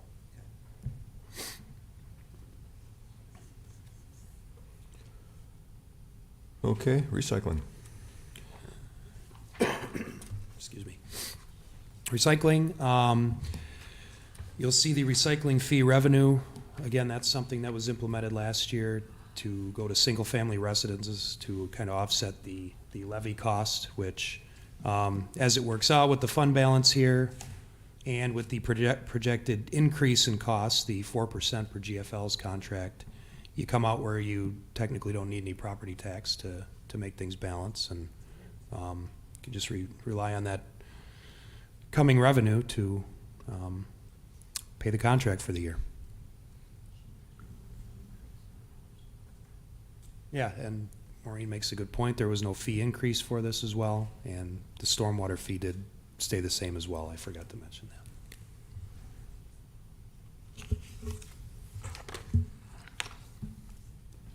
So, I don't quite calculate, so the recycling fee is going to be paid by what? The recycling fee goes on the tax bill to every single-family residence that's receiving that service. But then, on the local property taxes, you're putting 0.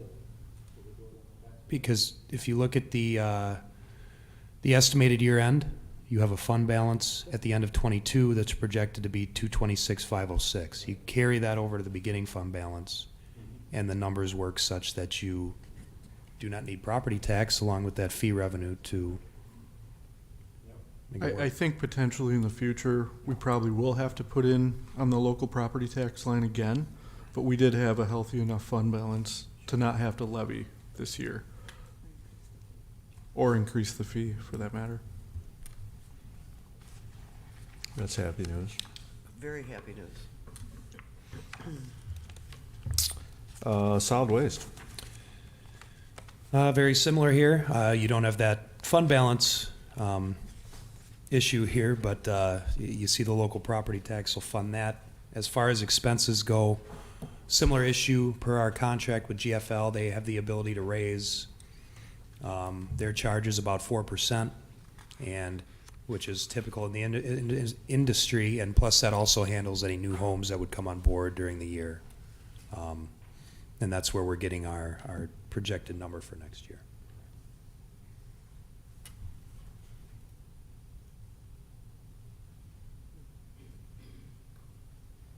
How many years does that contract run still? I believe it's 5, right?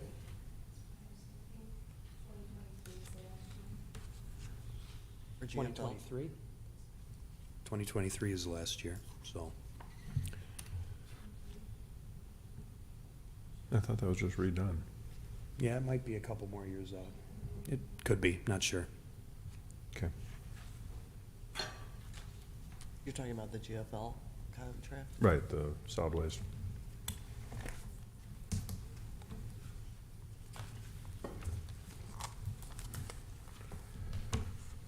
Okay, roads. Page 100. Yep. As far as highlights, you see the 3 million and change paving program for 2023.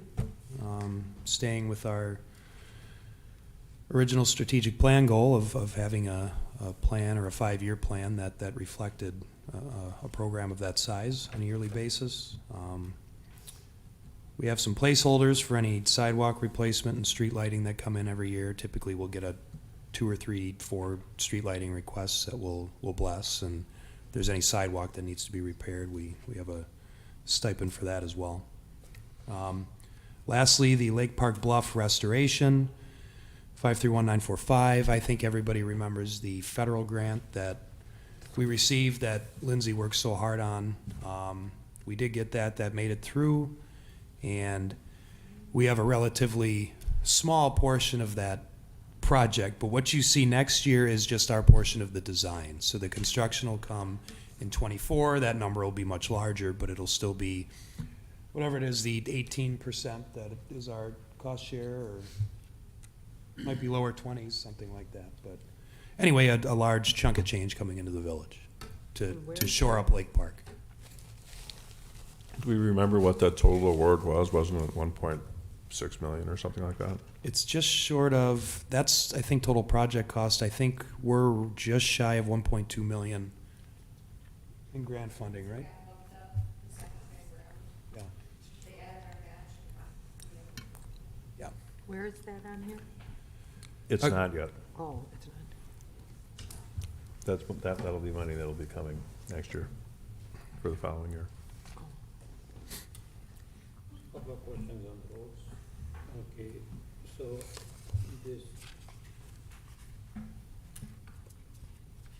draft that you have for the paving program, as we talked earlier, for the impact fees, that's there for the Lake and Mortar, so this is in addition to the expense on the impact fees for.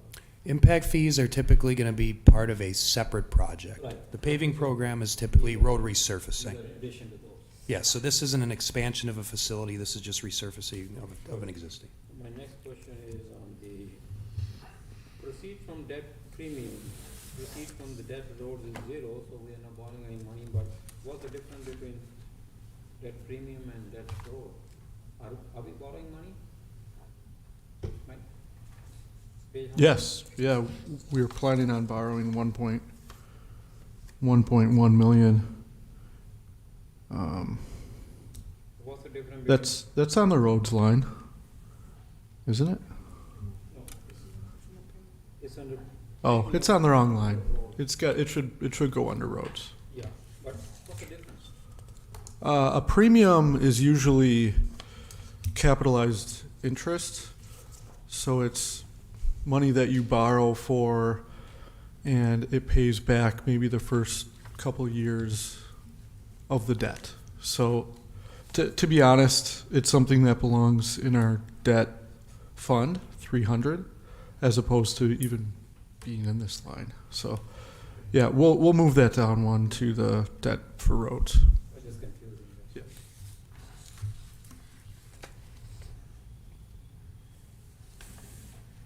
Any other questions on roads?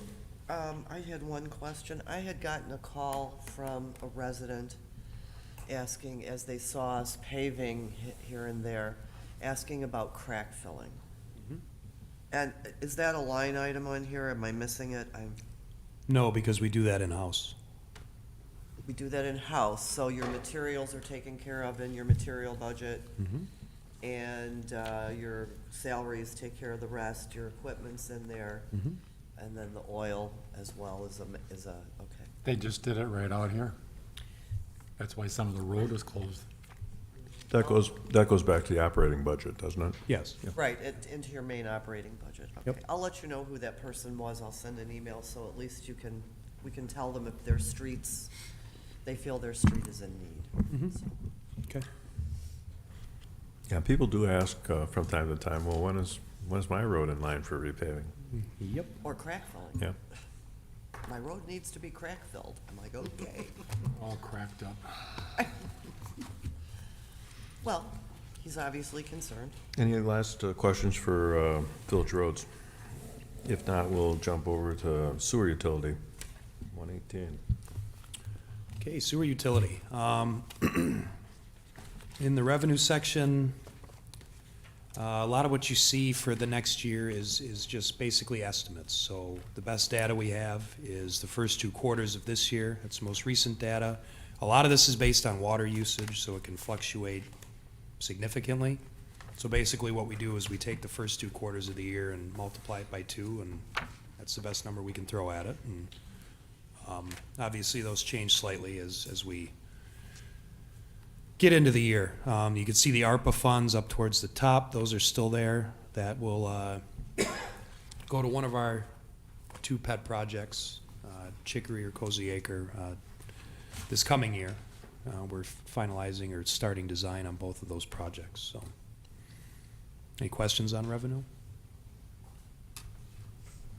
What's the time frame for that? Chicory and Cozy? Chicory Road is a 2-component. It's a sewer relay and upsizing, and then it's a storage tank. The sewer relay should be done next year, so that'll provide at least some relief to the area, and then the tank will probably follow the following year, and that'll kind of complete the project and get it to the capacity intended. Cozy Acre, we are currently surveying the corridor, and that'll probably be a phased approach where we relay some of the sewers. Money's an issue because we're cash financing that, so we have to be cognizant of what we can realistically spend in a year. But we'll look at phasing that where we upsize the sewer where we can. We'll probably line some sewer mains, kind of completely take care of the public system if we can. And if we are still having problems, we probably move on to private sewer laterals if we can't get the water out of the system adequately. So it's a balance between not just putting a 48-inch sewer in the ground and maybe putting in a 24 and doing some main lining to... You got to balance the cost to see what makes the most financial sense. So that's kind of what we're doing now, and we're gathering the data to do A that. few years then? We'll be out there at least 2 years, maybe 3. But again, we want to get that trunk sewer done. So that's what's going to provide the most relief right away. So you want to get that out of the way, similar with what they're doing on Chicory. And then from there, we can keep eating away at it as the monies allow. This is probably a better question for the sewer utility, but since you're here, I'll ask you. With the 9-inch rain event that we had, did we discover other opportunities that we weren't aware that we had regarding the I&I and all that? No, I think we had an issue in Lake Park, but it wasn't sanitary related. It was actually related to a storm sewer that was plugged down by Lake Michigan with Lord knows how many rocks, and it was quite the task to get it unplugged, but that was actually a new issue for us, but not sanitary related. We had a few backups in the areas we expected, but not anywhere to the degree we thought we would. Or that other areas have Yeah. them. And I will say too, in regards to the sanitary projects for Cozy Acres in particular, the committee authorized the village to go ahead and televise I don't know if we had to authorize that, but we televised that entire system. And I was very impressed at the meeting where we discussed that, particularly by one of the other commission members, actually, as well as Tony and Bob, because it allowed us to look at that entire line, and it's going to allow us to use our money very efficiently. As Tony just said, the main line is what we're going to take out first, because that's where it showed great levels of I&I, and it's the oldest, and it's the main line coming in. And then a lot of the I&I, you know, and then other areas along the roadway, it really allowed us to identify what was leaking and what wasn't, and what needed to be replaced, and assess using those monies very smartly. So that was a very I had never really seen a whole mapped out area televised like that, and hadn't thought of it in that way. You know, you think of it, it's 1,000 feet of road, you gotta replace the whole road. Well, depending on what those reports told us, we really don't have to do that in every case. And it allowed us also, one of the conversations when we talk about those laterals is how do we get the public to buy into that, and is there a way to help them? So the more efficient we are with the money, the more we can spread it out. Thank you. Nothing else on revenue, I assume? No. Okay.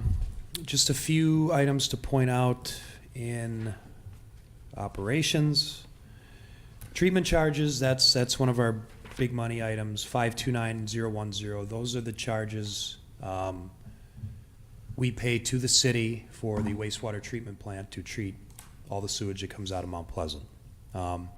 That number can vary widely from year to year, and the reason being, the Racine wastewater utility is also not in the business of making money, so they will set their rates, and because what comes through that plant is completely weather-driven and rain-driven, if they have a very dry year, they're not getting the income they need, and they jack their rates up the next year to make up the shortfall. So I think this year they had about a 12% increase, just to make up for the last 2 years. They had 2 rough years, very dry. I mean, if you look at 21, we paid $2.5 million in treatment charges, and that was $1.5 million below budget. So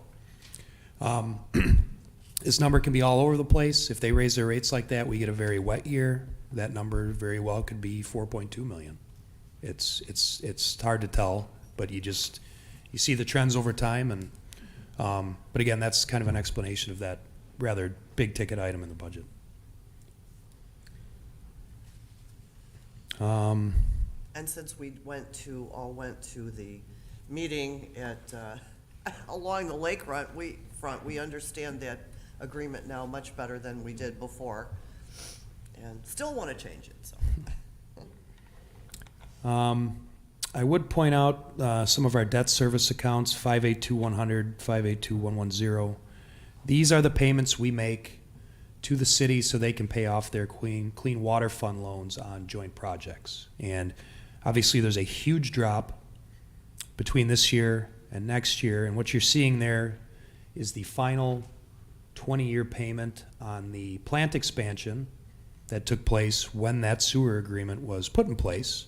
That was really the reasoning for it, which was I think a 9-figure project. So, and we had a very large share of that. And what you're seeing is that last payment being over, but as soon as 2024, that number is going to go right back up again with the other plant expansion or improvements that they're doing. We have Chicory Road.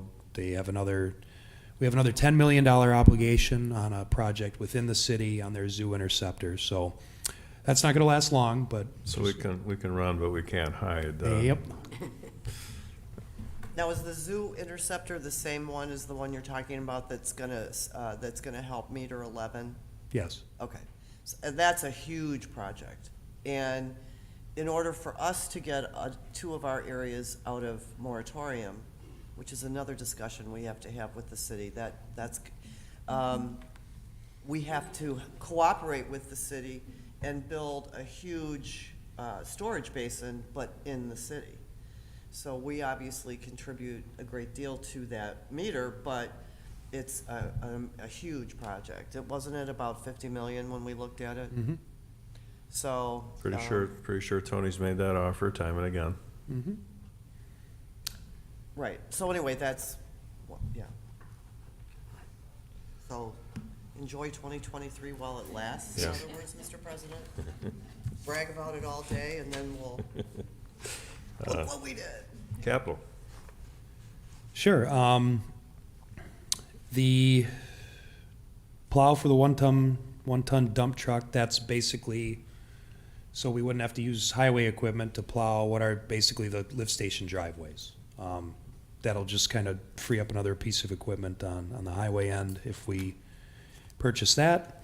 Meadowbrook lift station upgrades, that's about a 50-year-old lift station by the Meadowbrook Golf Course. It has the original windows and doors, which frankly don't work very well anymore, and they're certainly not efficient from a heating perspective. So that's that item. The lakeside meter replacement is basically the lakeside neighborhood. We originally had a meter in there that went obsolete. We took it out. The city kind of gave us a grace period of about 3 years and came back this year and said, you need to put this back in because they were estimating flows out of that entire area, and it's better to just meter it. Better for both sides to know what's actually coming out of there. So that's the replacement of that meter that's been out for a few years now. Confined space fall protection, that's an insurance issue that was brought up to us that we need to put in place. The aero board, we only have one aero board right now, and obviously we have two divisions, highway and sewer, that have many uses for that equipment. So we figure we just take one out of the sewer utility, then we have two on hand, and obviously they'll certainly get their use quite frequently. And finally, the Cozy Acre area, you see that 1.5 million, kind of putting funds aside that we think we can afford and keep the utility fund balance healthy. But that's the way I have that laid out now, is about 1.5 million. What we said was a sewer relay is the most likely use of that money.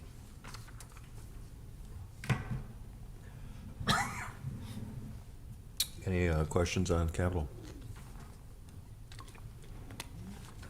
This is really a huge department within our sanitary, within our community. When you look at the numbers and it's a lot of millions, so, yeah. Yeah, when it works, nobody complains. When it doesn't work, everybody complains. Yep. Okay, I think we're good. Thank you, everyone. Thanks, Tony. Thanks. And Bob and Thanks. Lindsay. Excuse me.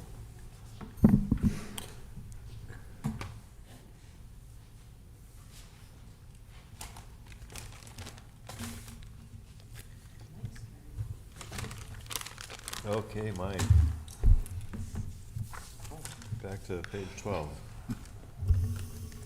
All right, so the first thing we're going to talk about is the Fund 100 revenue. This is really our operating revenues, if you will. And I'm just going to kind of go through some of the bigger changes here. You'll notice the public accommodation taxes going from 250 to 312,500. That's really what I'm expecting to happen now that COVID is more or less not causing that to be less than that. Then talking about general transportation, that's a number that we get from the state, and it's good to see that going up to 1.5 million. Building permit revenue we kind of touched on earlier. We're really kind of just going off of historical data, and we'll see what happens. And then page 13.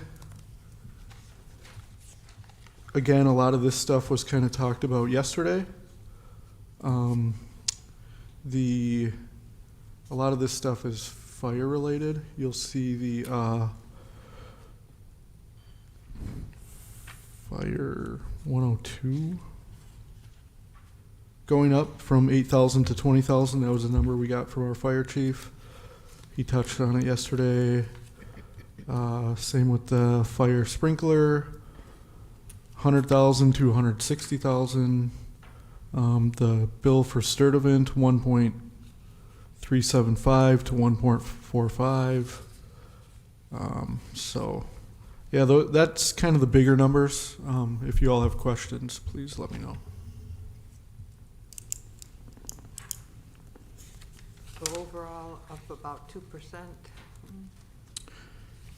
Yeah, in the grand scheme of things, you know, again with that building permit revenue, we'll have to see where that comes. That's probably the most fluctuating number, I would say, but I think that we have it at that 675. I think that's a pretty good number. But yeah, overall going from 23,596 to just over 24 million. So I think that's a pretty reasonable estimate. Could I go back to the first one, the local property tax? So Yep. how is that number determined? That is on the page 11, and you can see the over 16 million number matches that 16 million number. That is what we get from the taxpayers to support our general fund. So that Right, and it was based on the total assessed value times the rate? The mill rate. well, this number is determined, and then we determine what the mill rate Oh, is okay, gotcha. Go later. back. I'm Yeah. doing Yep. it backwards. Yep. This is how much we need. Right. Okay. Precisely.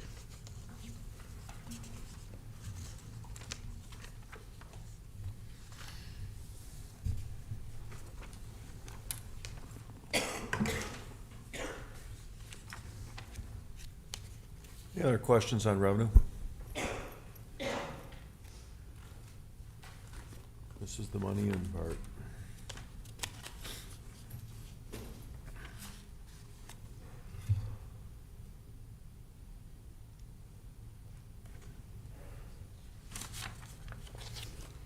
Okay. Village Board? This one is you guys. Not much changed here. Village Board retirement. A few of you do participate in the WRS program. This was based on some old rules. Bud Eastman, who's no longer part of our board, basically that's going down because he's no longer on our board. So that's all that is.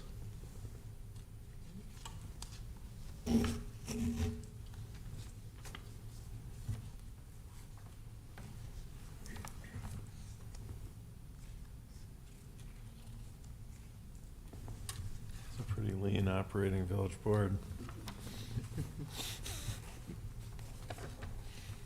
All right, questions on board? Now we'll go to the admin. 21. The administrator budget, relatively flat. I mean, we do have the smaller number for the salary, and again, we've kind of talked about it at length. That's us distributing properly to TIDs and whatnot. Right.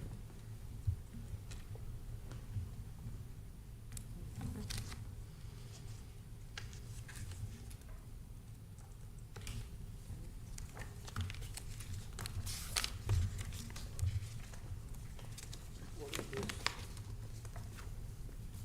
Condemnation of property. It's for when we have to tear down a house. That money is just held in the administrator's budget. You may or may not need it, right? Is that basically it? Mhm.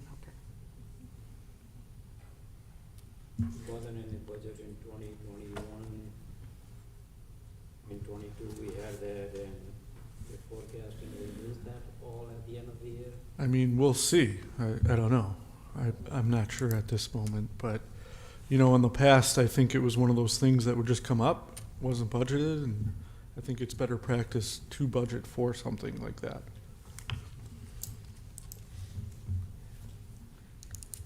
in the past when we've had a house, you know, that was burned out and, you know, it sat boarded up, you know, after it getting kicked around forever and ever, That's the one that's on 16th Street? yeah.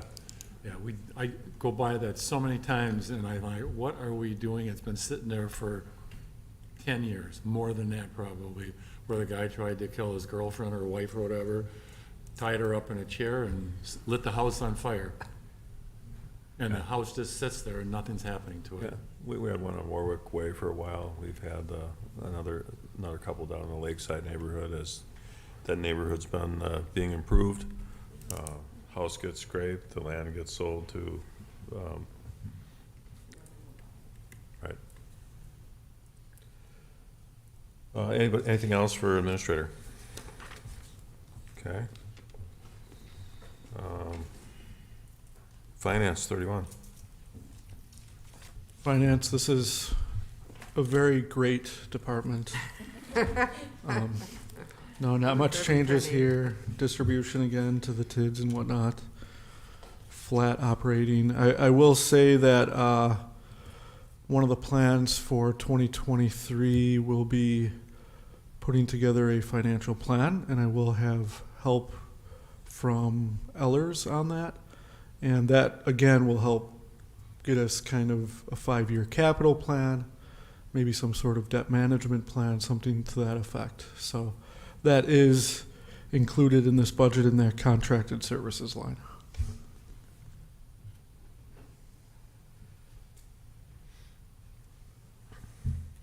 Another department run lean and mean. How about insurance?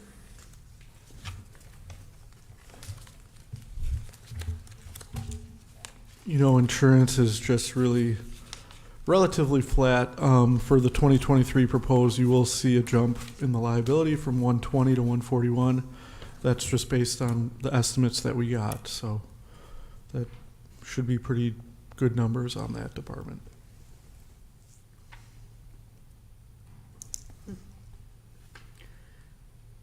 Glad we're not in Florida.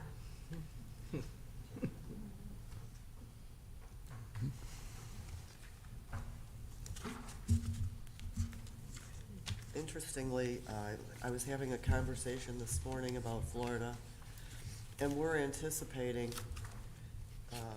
that we're gonna see an influx of people moving back for a period of time because their homes are destroyed.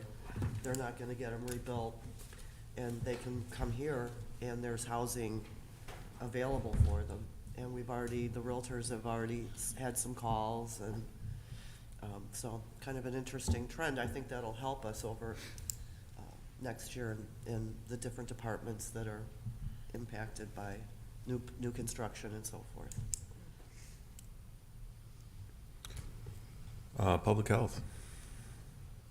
Page 57. Public health, 0.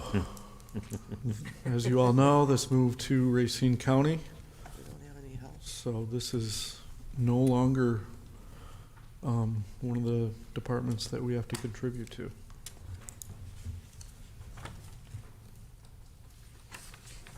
But we have to, we pay something to the county though, right? Or was No. it a certain amount of our levy, or? Nope. Nope.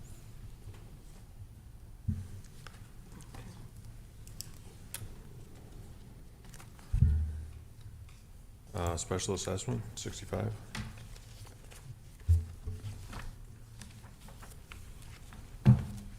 Special assessment income, you'll see I had a budget of 15,000 for 2022.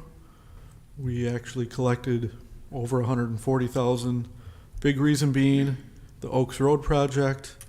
We got special assessment income of over $100,000 from our USD for the special assessment to do with Case High School. So as far as me proposing the 15,000 for next year, it's probably an accurate number. There's not going to be any sort of big projects as far as what Case ended up paying us for that. So I think that's something that sticks out here, but it's important to note. That's kind of a hard budget to to make, because you could have properties that close and sell that have assessments that are triggered by that sale that nobody's anticipating. I mean, they sort of come out of the blue a little bit, don't they? Absolutely, absolutely. And you know, a lot of them are on these payment schedules maybe, where they're paying over 10 years, and some of them pay up front. Some of them, like you said, sale is gonna trigger the full payment, yeah, so. Farm pieces. Did you say it came from Case High School Yep, because of the pool they built? No, the roadway that When they was, when redid the they road. redid Oaks Road, they curbed and guttered it and did all that stuff. That also is the case? I mean, like, so all the. No, the assessment came to us. No, no, Case paid us, okay, Case. Unified, Even for the roads? RUSD did. for the sidewalks and curb and gutter and those sorts of improvements that they didn't have before. Well, the hotel and the apartments on the other side, they must have paid too. you know, I'm not sure exactly how the special assessment bills went out. That would be more of a Tony question, but I'm trying to It's picture it, and Stephanie. I don't think they did any improvement to the roadway or anything on the East east side. side of the road, just on the west. Oh,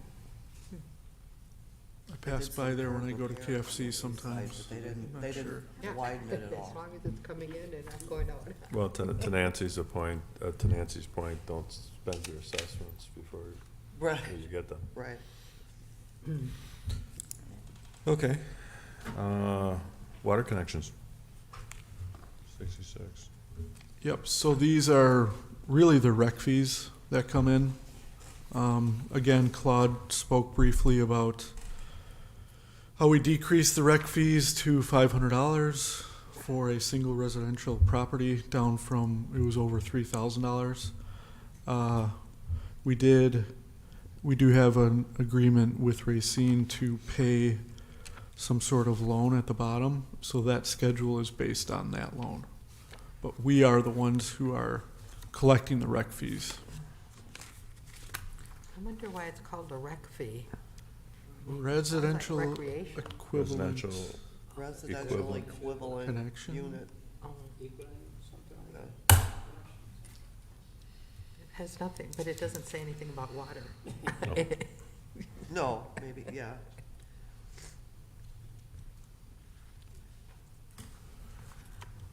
Any other questions on Rex?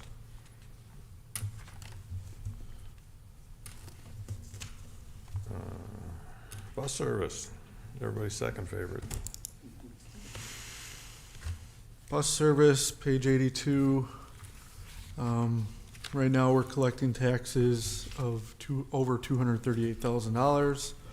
For 2023, this number, as far as the contract with the bus service, will be $500,000. However, the difference between the 500,000 and the 238 that we're collecting from taxes is paid by TID 5. So that's just something important to note. I've always questioned the bus services, you know, as they come out here. But I have noticed, though, lately, I'm paying attention to buses now. And I've actually been seeing bus stops with multiple people at them, not just at Walmart, but, you know, throughout the community. So, you know, I'm glad to see that. I'm glad to see that those fees we're paying, you know, are serving a number of people. And that they're using them, and you can tell they're people going to work, you know, or coming from work, you know, dressed and by the way they're dressed and so forth. Yep. Okay, any other questions on bus?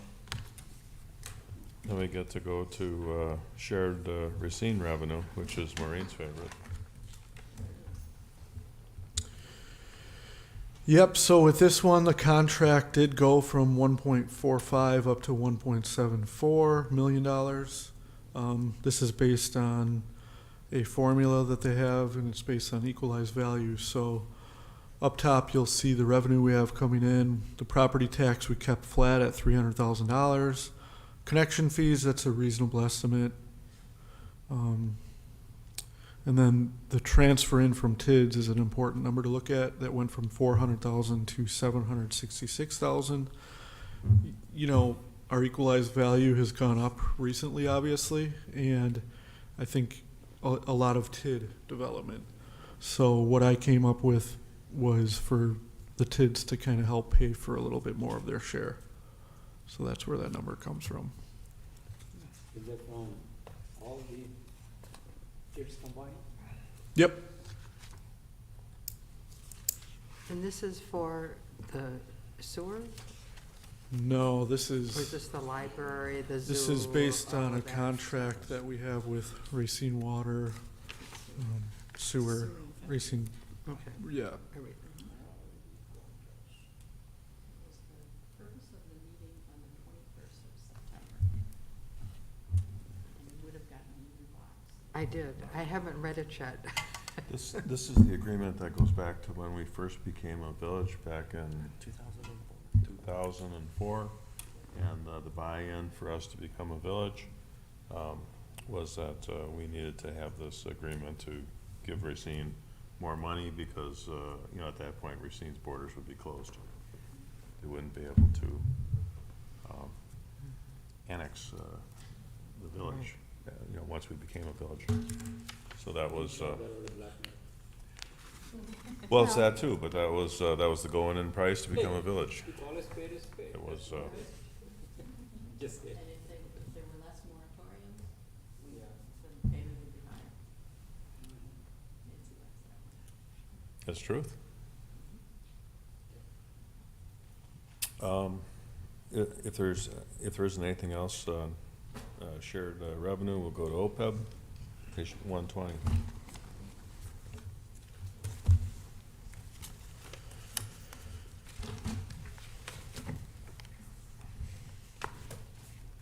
So this is other post-employment benefits. I did touch on it yesterday at the end of the night. Again, we have, you know, put 100,000 in 2021, 2022, we put 200,000. For 2023, we're not intending to put anything in yet. So it will carry that $300,000 fund balance. Haven't had to use it to this point. At this point, we've just been including the retirees in our operating budget. It's just a good thing to kind of get started, have some seed money, and moving forward, you know, we have this. If we have a slew of retirements to happen, it could possibly help us out at that point. Well, this was a cost center that, you know, this board, I think, approved, you know, a couple of years ago to address the contingent liability of post-retirement benefits. We thought that was wise to start recognizing that. And this is more of it's almost like a savings account, right? That Sinking fund, yeah. Yeah, I mean, kind of it's, setting aside money that we know we'll have to pay out Right. later. and it's restricted to just retiree health and whatnot. Any OPEB questions? I guess my one question is that enough based on your calculation or? No, or it's over $3 million, I believe, right now. So then if it's, then why in proposed budget we don't have anything? If it's not enough? That's what the choices are in a budget. Yeah, That's the choices in a budget.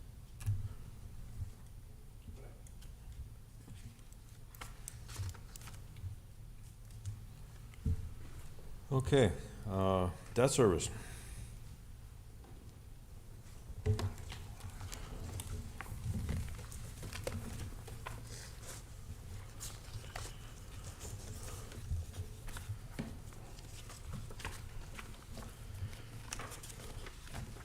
so the debt service is exactly what that title is. It's to pay off our debts. You'll see all the you'll see the tax revenue of over 3.3 million, and then if you look below, you'll see the transfers from the various TIDs, and that's basically each of the TIDs' cost of principal and interest combined. And then if you go to the bottom, you'll see the total principal payment, and then you'll see the interest expense. Now, I will say I worked closely with Todd, our municipal finance agent, with Ellers on this, and he confirmed these numbers.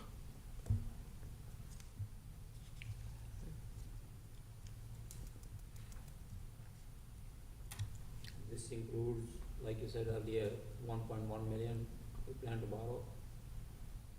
When we were discussing earlier. No, nope. No, this would be payment on that debt. If- This would be- for this new would be borrowing, payment we in the wouldn't pay future. until the following year. Yep. No, but I get, okay, let me rephrase my question. This doesn't, this was the total outstanding debt, No, this is the payments on the debt. yeah. Right.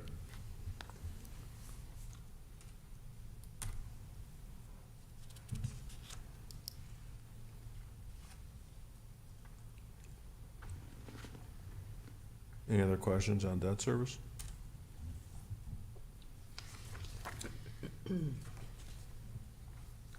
So the total revenue for the debt service is 16,291, Mhm. 193. We're paying out 17,258. Yeah. Okay.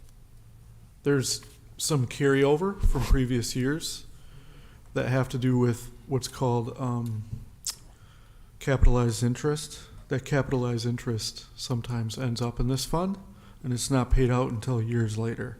So that's the reason that the revenue for this year might be a little bit less than what the expenses are, because there's money already tied into this fund from the borrowing, and the upfront borrowing of those bonds. I got, okay. Yeah, it's, You pay the interest ahead of time on some of them, or? yep. So a lot of money coming from TID 5. Mhm.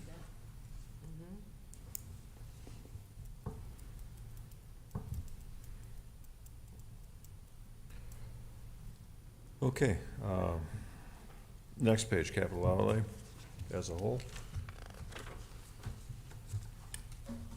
So of the capital that all of the various departments had gone into, we are planning on cash financing 838,000, and the proceeds from debt for the non-roads is going to be the 886,000 that you see there. So there will be a bonding associated, and the bonding that we'll be looking into doing at the beginning of next year would be the 886. And sorry, but also on the roads we have 1.1 million. So close to $2 million of borrowing we do plan to do at the beginning of 2023. And everything else will be covered by this 838,000 that we're collecting from taxes. So the roads, the road program that we had earlier when Tony was here, that was not counted in here. I mean, that was, some of the road cost will be paid for out of the operating budget, and some of it is paid from. Yes, so the road program is close to $3 million. Just looking at the road budget, close to 1.8 million is coming from property tax, which could call cash financing, and then 1.1 is going to be coming from borrowing.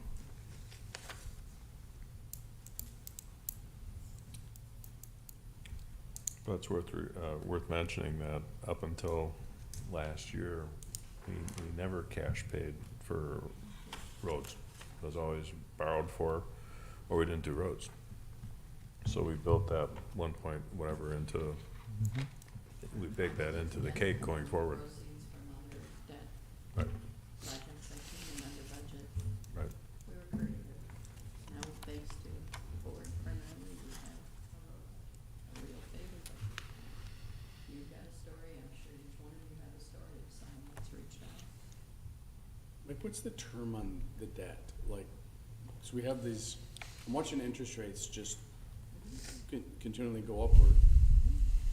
So what's the average duration of the debt?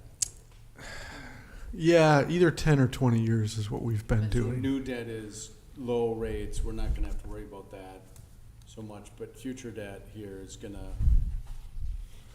Yeah, and that'll all be brought to the board, all the terms and whatnot, once we go through that process. There's a whole separate approval process for that, so we'll have to see. And we may do a negotiated sale, we may What do you, Discuss with you in spring, whichever one is good then, because no one knows what's going on right now with the markets. yeah, is there a Russia possibility? and Florida and, Name your disaster. There's 2 good days in the markets this week. Let's hope it stays Yes. for a couple more days. I would agree. Is there a way to do short-term debt if we have to need it for next year? So that if you do longer term, you can, because I think interest rates are gonna go down. For sure. Depends upon when we make the debt callable, but that's why we work with Ellers. Yep, Ellers gives us an update every year and lets us know if it's a good idea to refund our debt and restructure and basically. Yeah, because any debt you Refinance. start next year this coming year is gonna be debt you're gonna wanna make as callable as soon as possible, because I think it's gonna. Yep. We get a refinance report from Ellers every year. Yep. What's eligible, what's ready to go. Yep. If you remember Todd Taves, he's been at a couple of our meetings. I think so, yeah. That's our guy. And last, the new building, facility donation. New building, page 98. This is, a really outdated fund, and this has to do with when the EBs donated $10 million. This is the fund that we utilized for that. As far as the fund balance in there, I believe that's restricted to Her final expenses. her final party. Mrs. Evie, you mean? Yes. Yeah. It's this building we're in right now. This building. Yes. Yep. This, when this was new, When it was built, yeah. they donated $10 We've- million, whatever number. We've paid for one burial. So We the still got, balance. is there one per, I believe so. One Yeah. in the bank. From my understanding. Yeah, I know we paid one burial. It's restricted for her final Who expenses. is explaining it right now? Her funeral. For the burial. When we got the $10 million, they didn't want anything back, but they did want their burial fees paid for. And we paid that for one of them, I think that was the brother, and there's one of the sisters still left. Originally, there were 2 sisters and a brother, their names are out there and everything. They wanted to be completely anonymous, and that didn't work because the public demanded it, and they started pulling all kinds of records. And unfortunately, they had people knocking on their door. They lived in a very nondescript small house in Lake Park, and people found it and they knocked on their door. To ask for money? But our only agreement with them is that we pay for their burial fees. Right. And we paid for one, there's one left. So this money is left for the. Funeral. Basically, that's what it is. That's right. So people just came and asked them for money, because if they thought they could donate that, If then there they was- must have extra If for there them? was some, there was more. Public found out who they were and where they lived, and people started knocking on their door. Well, no wonder they wanted to be anonymous, huh? It's like if you win the lottery, everyone is going to come to Page you. 1 and 2. We did everything we could to try to keep it, everything, but I won't name names, but you can expect who they were. The nice thing is Mike only needs about an hour for the final. Yep. You guys got an hour, right? You guys all have an hour. Now, the final thing is page 1 and 2 is the publication that will get sent to the newspaper in the week of October 17th. That, page 1 and 2, very front of the book. And this is for our obligation to publicize it? Yep, yep. Where does it go way up here? Oh, that It'll go sometime the week of October 17th. The, We've already looked at some of those, yeah. So it's for October 7th. Different tab.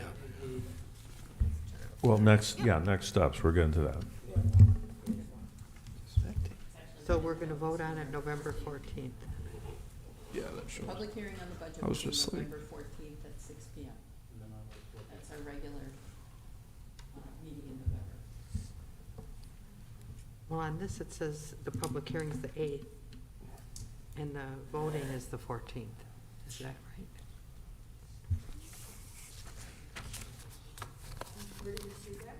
At the top of page 1. Notice there, Monday, November 14th.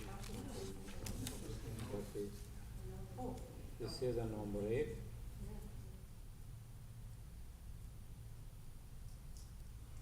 Let's make sure that's right, Mike. Yeah, if this changes, I'll get you guys the edits on it. I'll double check. So we've not made any significant changes, and so you will print the final pages, and then we will get the book and study it and study it and study it. Yep. Yeah, so the public hearing is on November 8th and adoption on November 14th. That can't be right. No? That's not right. No. We Sorry. got public listeners and we got public hearings. November 14th is in the original schedule. And Yeah, it's November 14th. We'll get that edited and over to you guys. Okay, very good. and actually, we're going to talk about the meeting schedule for November and December on Monday, because our second meetings fall on holidays. So we'll be discussing that. So you Okay. guys want all these books back, and then you're going to, or what are we gonna do? 14th is the Or are they be ready for us to keep now? public hearing. And then probably the approval will be on 28th. Same night. The same day. Same Public hearing and budget approval on November. November 14th. If you Yep. do those, you can put those in our mailbox, and we can just. Guys? The 8th is the election. Is the election, We're capable yeah, I of was, changing yeah. it. We're not going to have a public hearing on November 8th, but my guess is that's where the brain was focused. Exactly, It's a pretty important exactly. meeting, for the various parties in this building, so. Should be the 7th then, because that's the Monday. We're not doing, we do the budget adoption and the public hearing the same evening. It's November 14th. Yep. Okay. It's for sure the 14th. We'll get So that you can changed. cross out that top line, because it means nothing. Yeah.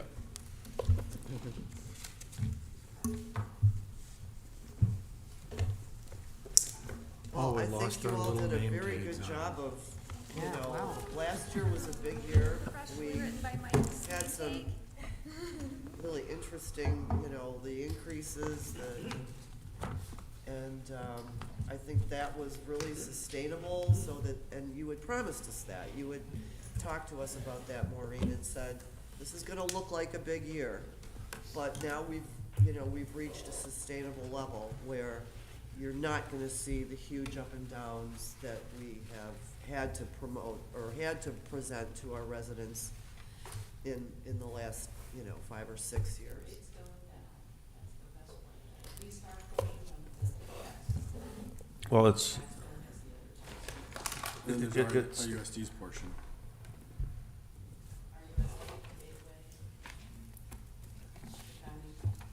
yeah, anyways, with respect to our budget, it's, it's getting back to good management. It's getting back to having good data from the past that you can project forward.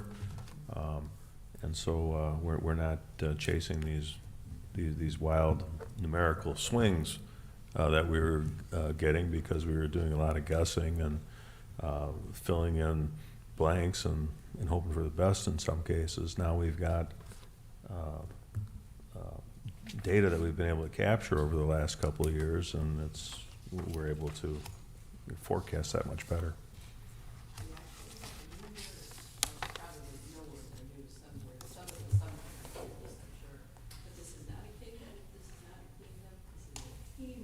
A teamdom. Teamdom. I like that. All of you and all of the staff working together for the benefit of our citizens and ratepayers. So that's truly what it is. We appreciate your patience over the last 2 nights. We're good. When do we get our uniforms if we're a team? Well, with that being said, and there being no other business before the committee of the whole, the budget committee, we stand adjourned.